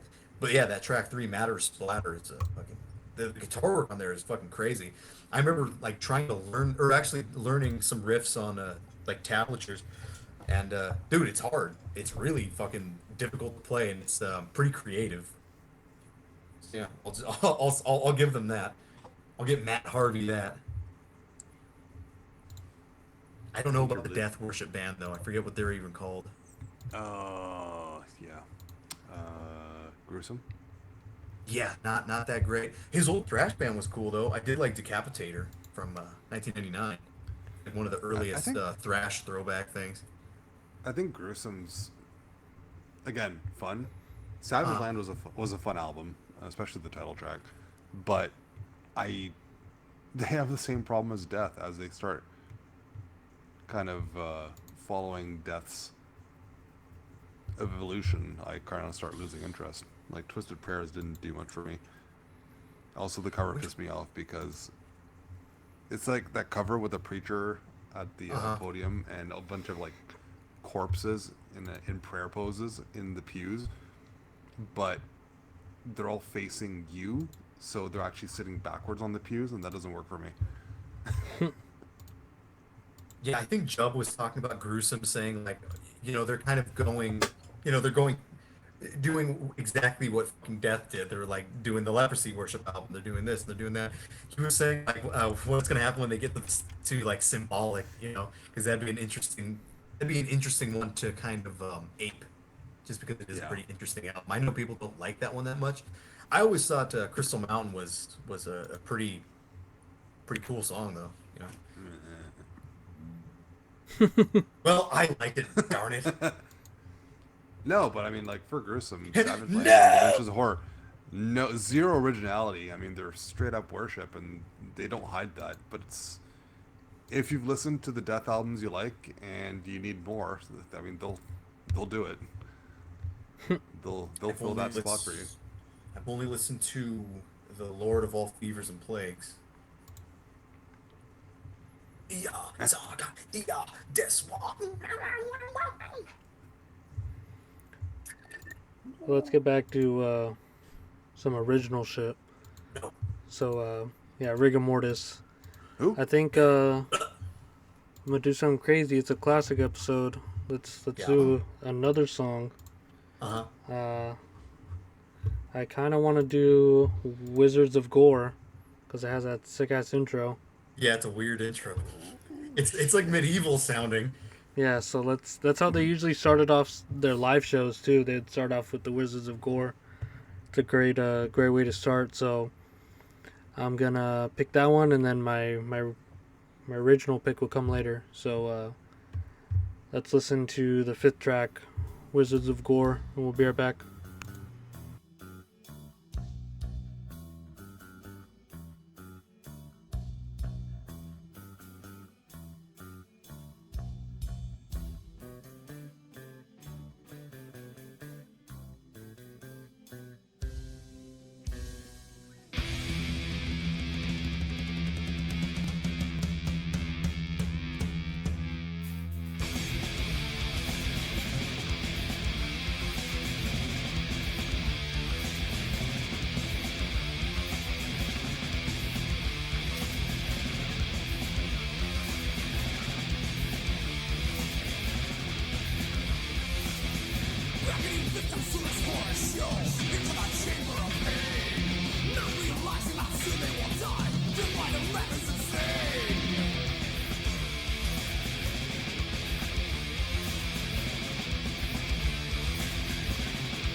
And we're back from Wizards of Gore.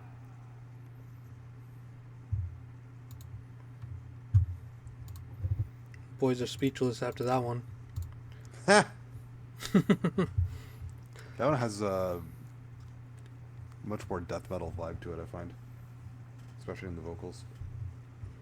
Yeah, I feel like these guys have a lot of debt to Venom, because you know, they're obviously more oriented around verse chorus song structure, like these guys are, but they just take it to a more extreme thrash rather than like the kind of laid back mid pace you know, sections that Venom would normally stick into. I guess lyrically that kind of makes sense too, like the narrative that Venom sort of plays in like storytelling as well. Yeah, And I guess something else that could possibly be a reference point for Rigor Mortis and Venom is like the the super melodic um sort of like guitar parts that they have, or like subtle melodic kind of guitar parts. I'm thinking of like the song, the single Bloodlust in general, where like if you guys remember the end of that song, it sort of has it has that part. It's like hmm. this simplistic, really just like epic kind of ending. And I think Bloodlust even has a lot of parts that sort of well, like, again, as a three piece, they have like those tapping parts that sort of like work as riffs too. Yeah, And even while Bruce is singing, you have that like you have this just sort of tapping thing that's not really a riff, but it's you know, something that Mike's good at. yeah, Yeah, and I like some of those. I like the tail ends that I was sort of missing. It kind of like goes back and forth to sort of sort of like restart the riff or recharge the riff or something like that. yeah. And then again, another fucking memorable solo. It's like just like every. It seems like every Yeah, a lot of song has noise them. too. Yeah, it's like they all have their own different. Uh, like they're all just unique to each song. You know. Hmm. What do you think of this, Fred? I mean, did I already say that? No, like this one has a much more death metal vibe to it. That I guess, to Dan's point earlier, he's right. All the tracks don't necessarily all um, Stand blend out. together.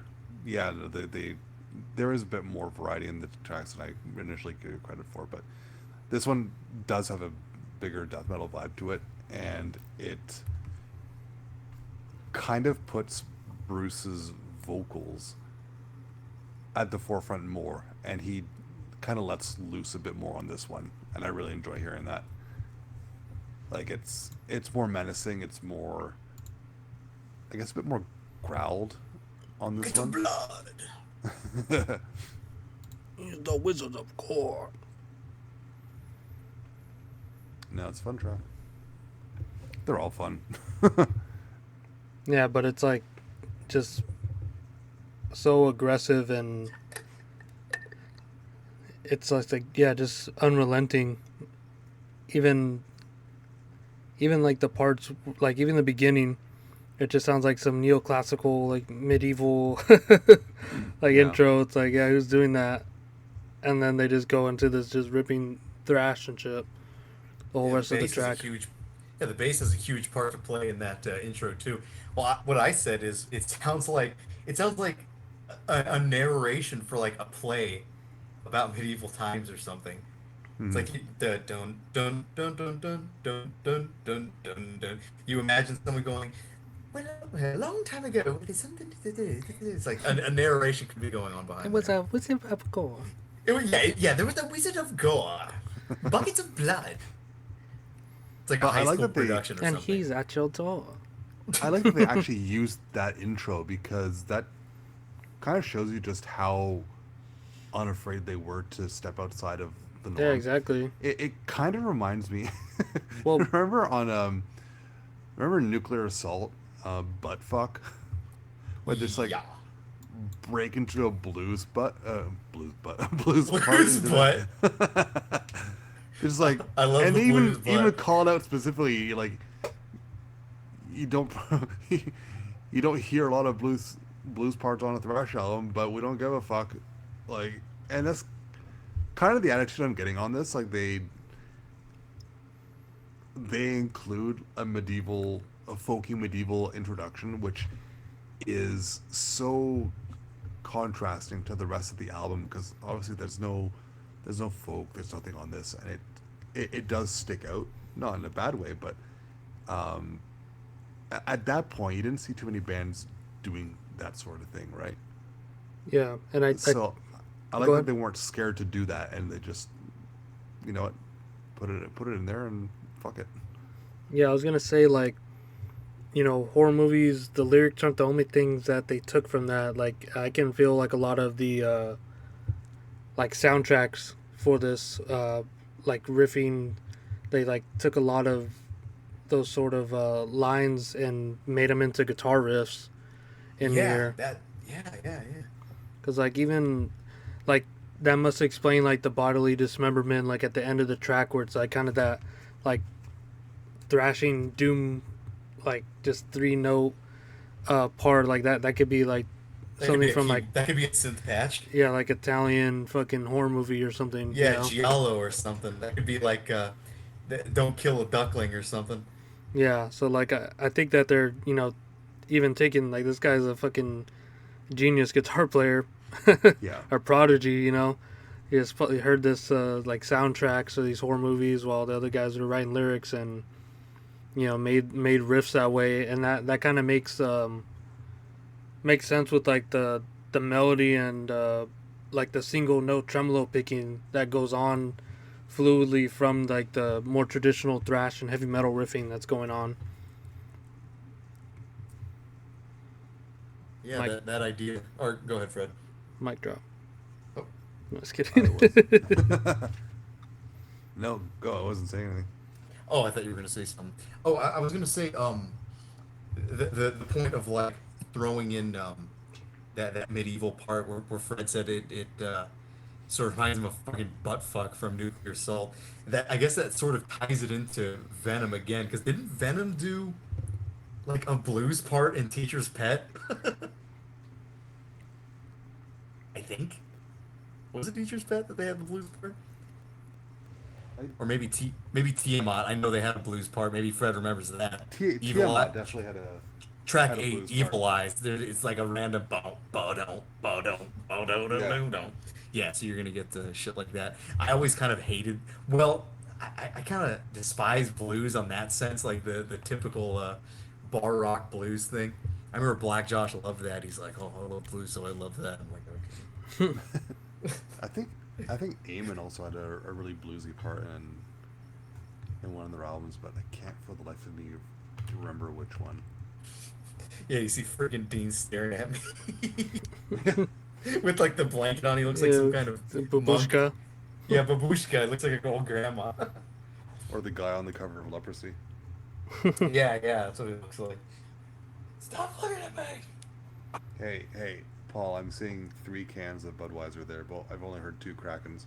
There's three. I'll have to I'll have to believe you for now. Go hear it back. The butt fuck you for now. Hey, April Fools, right? April Fools, you got butt fuck. Haha, April Fools, I raped you, bitch.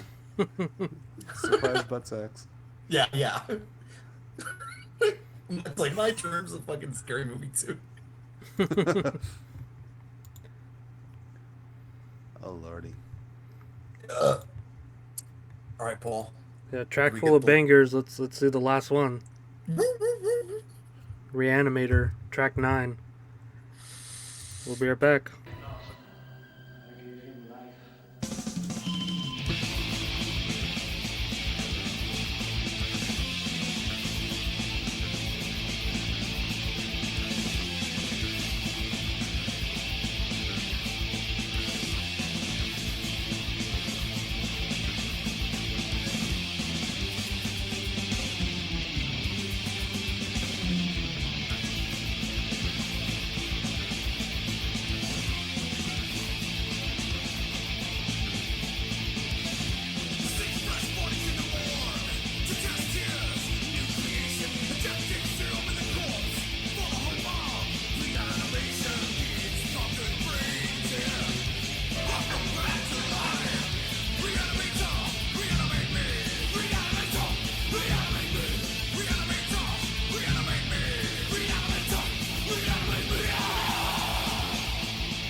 Certified Bunsen Burner Recordings Hood Classic.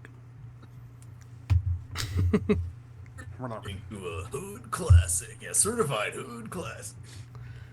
Yeah, this is banger track, and I don't think I'll ever get tired of this song. Yeah, the second riff is really the choice of notes is bizarre. I feel like no other band would choose those note Yeah, it's like Demented and configurations. shit. It's like wow, wow, wow, wow. The only band I can kind of think of that would do that is like Macabre. Yeah, exactly. It's like I some think Macabre demented shit. kind of. Well, how old is Macabre? When does Macabre have their shit in 1987? 87, yeah. Yeah, well, Gloom. yeah, I mean they were pretty much around the same time, so I think these bands just happen to stumble upon a similar guitar style. Macabre isn't as distinct, but it's right behind there. If this is Yeah. this is an A plus, Macabre is an A. It's right behind. I don't know. Sinister Slaughter is right there with it, I think. It's yeah, maybe the three bands you mentioned, Impetigo, Rigor Mortis, and Macabre, maybe they are right on the same tier, or yeah, But yeah, they're all unique. they're all Like, very unique from each other, but they're all yeah, somewhat similar.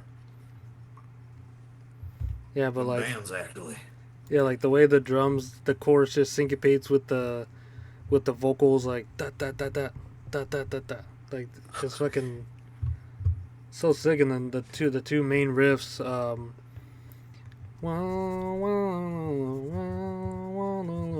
like, yeah, this is just so it's just so much more apparent, like how much the like horror movie soundtrack is playing a part in this, at least for the guitar playing. I wanted to mention because this song has one of these choruses. I think there's only like two of them that have pretty silly choruses. This one is one of them. Reanimator, reanimate me, and then you have Casey, reanimator, reanimate me. Ah! But yeah, Well, I like what that. else That's would you really want funny. Reanimator to do? That's what he does. Reanimate me. One of the bonus tracks. I don't think I mentioned it when we were recording. Foaming at the mouth. He goes foaming at the mouth. Now we foam at the mouth. I think Slow Death may have an interesting one too. I think Now you know the delivery of Slow the Death. vocals on this track made it sound a bit goofier than it might have been otherwise. Because Yeah, like I said, to it me sounds sort of like a guitar, like a cartoon character. yeah, no, it sounded a bit more straight up thrash than some of the other tracks, like Wizard of Gore. Like I said, had a much more death metal vibe on this. I got more like Exodus and like Terrible Certainty era Creator on this, like Storming with Menace, that sort of chorus vocal style. And I think Piranha. the clarity of what he's saying kind of it's almost like suspension of disbelief in movies when they take you out of it and you're like, oh wait, hang on, this isn't making any sense. It's like you hear it a bit too clear and like, oh, what he's saying is kind of goofy, and it's a minor complaint, but that's kind of what I'm hearing from what Dan said. Right, It's what he's thrash, saying man. is goofy, and that's fine. I don't really have a problem with it, but the way he's saying it kind of just points out how goofy it really is. It's goofy, but it's real. Like we said, it's who they really are, and Yeah, it is, it, and it doesn't change the fact that the song's a fucking banger, exactly, as Paul said, right? exactly. I think that's part of it, though. I mean, what else could a band like this be doing? It's I mean, in a sense, it's one of the best thrash albums. Along with like compared to like Holy Terror, but would this really work with lyrics like Holy Terror? I don't think it's quite the same thing. It has its own life. Yeah, yeah, and then more to drill this point more in further. It's like listen to the chorus of black metal. Oh, black metal. Like, but that's the thing, right? Like black metal, the vocals sometimes are so indecipherable that the lyrics can be as stupid as you want. You're not really able to tell. But you can hear when those pretty clearly. I meant on like sometimes. Venom's black metal. Yeah, but lay down your Oh, soul yeah. to the gods, rock and roll. Yeah, That's a cool line. It is. That's a great line. To Get 'em test out. his new creation. And get them out for the lads. Yeah. Warheads are ready to fight. yeah. It's like of course they're more on the head and less abstract. It's more concrete lyrics, especially being based on horror movies, which are on the head gore. Like there might have some underlying latent themes about it, but what you're seeing on screen is what you're gonna get, and what you're gonna hear vocally from these guys is what you're gonna get too. There's no real thinking behind getting reanimated, because it's But in no way is this lame. I don't think. no, No. it's honestly one of the perfect thrash albums, at least for me. Me It's too. top 10 for sure, maybe even top 5 thrash albums. Oh yeah, it's definitely top five. Yeah, front to back, like everything. And it's sad to say, I let Bruce's absence, speak more volumes because on Freaks I couldn't really get into it, Um, and then the later album too, Rigor Mortis versus the world. yeah, versus Earth. Oh, versus Earth. Yeah, I mean, Like I I listened to remember it, I'm James. like, it's not the rigor mortis I know. Yeah, somebody did a review on Metal Archive saying like the first album is lightning in a bottle. It's really like one of these magic fucking moments.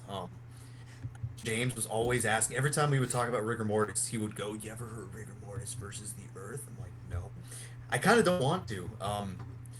I don't want to ruin the first album by listening to this stuff. I don't know what it sounds like, but it can't be anywhere near the debut album. Yeah, because as a totality, it's I've just never like heard the it. perfect album. But like, yeah, sure, let's hear what Mike's doing on the rest of these albums. But Don't wanna. it's so like song structure, verse chorus based that the vocals are gonna make or break it, And and it's they it's not broke it for Bruce, me. right? No, it's yeah. There's other vocalists, so it's Doyle Bright on both of them. So Oh, Doyle rules. yeah, Maybe he doesn't rule.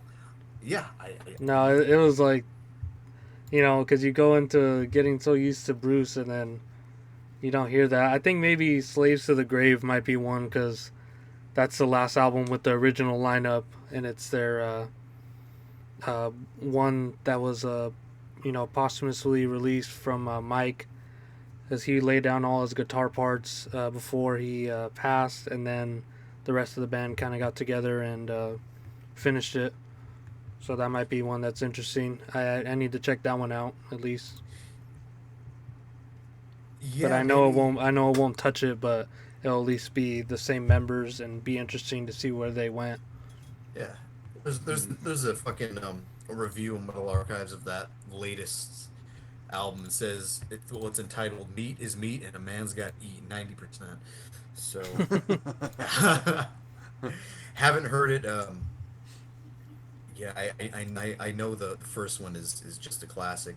I mean, I heard it so early on that you don't really know how good it is compared to other things, but you know, listening to a lot of different stuff metal wise throughout the years, you kind of get the sense that there's more out there, and there's definitely more out there, but that still doesn't change the fact that Rigor Mortis is one of the best, despite hearing it very uh, early on as like a beginner, you yeah, know. this ain't nostalgia, man.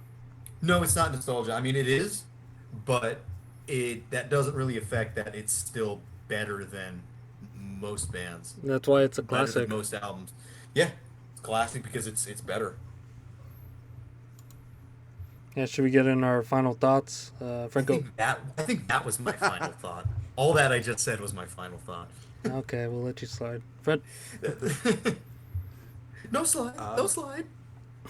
yeah, I mean, classic thrash album, and like I was saying when we were You're listening to that sliding. song, I I, I never really appreciated just how horror movie centric this album really is. Um, Even with the track titles between Wizard of Gore and Reanimator making it pretty obvious, but um, it never really clued in. It felt like just your usual thrash metal topics, but re-listening to it with this and listening to what you guys were saying about it, I never really realized just how horror movie centric it is. Uh, it's a classic thrash album. I Classic. classic. Sorry. uh, Let it slide.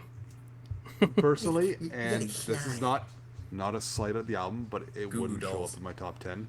Oh, you. But What? I mean, Paul said it show up in his, and that's fine. There's nothing Oh, wrong with that. Fred, you're hurting my butt.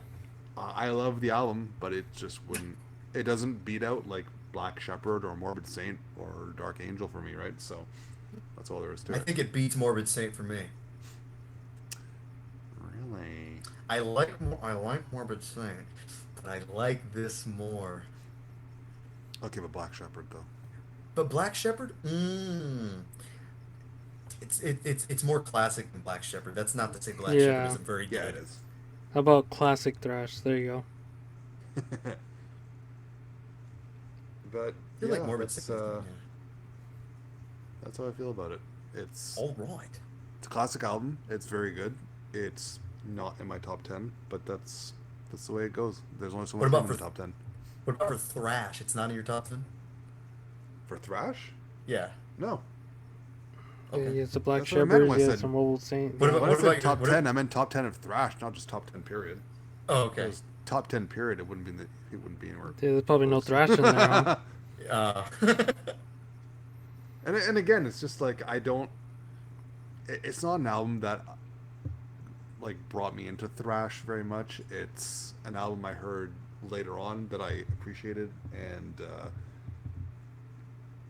like, but it's not one that I have a whole lot of nostalgia with which It a ain't lot of my nostalgia, top man. albums I tend to have. So that's something I was working against it, which isn't really fair to it, but it's an excellent album in its own right. It just can't compete with some of the nostalgia I have for other albums. excellent. Fred, do you own this? I actually don't. Bruh. Fred, do you bone this? I would. Hell yeah. Dang, No, Freddie, Freddie don't own a classic, huh? I don't. I don't either, but come on, Fred. I don't either. Pot calling the kettle black. No, like I want a copy of this, but again, since it isn't one that I placed a super high priority on, I haven't gone my way to order it. If I found it secondhand, I'd buy it, but I haven't, so I haven't. So it's yeah. Well, it really sounds like I don't like this album, Suck it to me, baby. but I Um, do. I do like this album. Well, it's my classic pick, so it's all right. Yeah, I mean, I think it's a classic in the scope of things. It's just that it just doesn't land in my top albums. That's all. But it's undeniably classic. Like it's influential. It's solid all the way through, and it's for this style of thrash. Well, there isn't much else you could want for it. Yeah, like when I was coming around to this, I was like, what is classic? Well, like what is the parameters for this? And I think this just hones in on exactly what it should be. Like you said, Fred, it's like influential. It kind of has its own personality, and it's so unique, not only with themes and aesthetic. It's the music behind it, where it's taking stuff from and where it's progressing. Like these guys were just doing, heavy metal covers. Like these guys started off with like the very basics of metal at the time. They said that their listenings were like the Judas Priest, Iron Maiden, Venom. So you're starting off with these building blocks, and then the way that they end up. yeah, Mm. like there's obviously like not like any worship or copycatting in It's this. a good point. Yeah, it's all their own artistry and their own music. I don't want to hear anything that sounds like this. I don't want to hear the other releases from this band. Me neither. Besides, I need to listen to Slaves to the Grave though, so I'll definitely do that. Give it a listen. But yeah, this is perfect thrash album for me. It's man thrash. It doesn't have any of the annoying tropes that the tropes that I find annoying in thrash. It's all just there for me from the drumming. It's not doing anything flashy. It's just keeping that same thrash beat all the way through. And then the vocals, the lyrics are just what captivated me. And the more and more you listen to the guitar and bass, they're doing more and more interesting things especially when you listen back with headphones, as me and Dan are finding out. And yeah, this is a classic, and I'm glad this is the first one of the series that we're doing. And I don't know what the hell I'm gonna pick next, but I don't have to worry about that for a while. But no, it's going to be interesting because the picks we've had before, They're generally classics. speaking, are Some well, no, of but them generally have been speaking, they've classics. been releases that one of us really likes, and the other two aren't as familiar, if we're Yeah, familiar or with it at all, connected right? to. So Yeah. there's a lot more discussion of discovery on those, and I think when we discuss these classic albums, the the feedback is going to be a lot more polarizing, right? Because they're going to be albums that we've generally speaking all heard and all spent some amount of time with and have developed distinct opinions on. So it's, as opposed to the ones we're discussing how we feel about them as we've listened to them in the recent past, if we're going to be discussing an album like this, we all have our own history with it, and it's not just over the past weeks and someone else picked it. Yeah. So it's going to be a bit more polarizing, a bit more combative, I guess. But Yeah. that's what's I think that's what will make these interesting. So Yeah, last thing I'll say about this album too is what you brought up, Paul, is like they didn't have the world at their disposal. They didn't have like it's not 2024 where every metal band is available on YouTube for you to take influence from. Yeah. And yet they come out sounding so damn not just original, but fucking sick. It's a sick Yeah. fucking album. Yeah. Now you got like Fulci and stuff like this. It's Yeah, now you have a bunch of bullshit. yeah, that can't hold a candle to this shit. No. nope. And it's thrash, so how about that? Yeah. It's pretty damn good. All right. Right. All right then.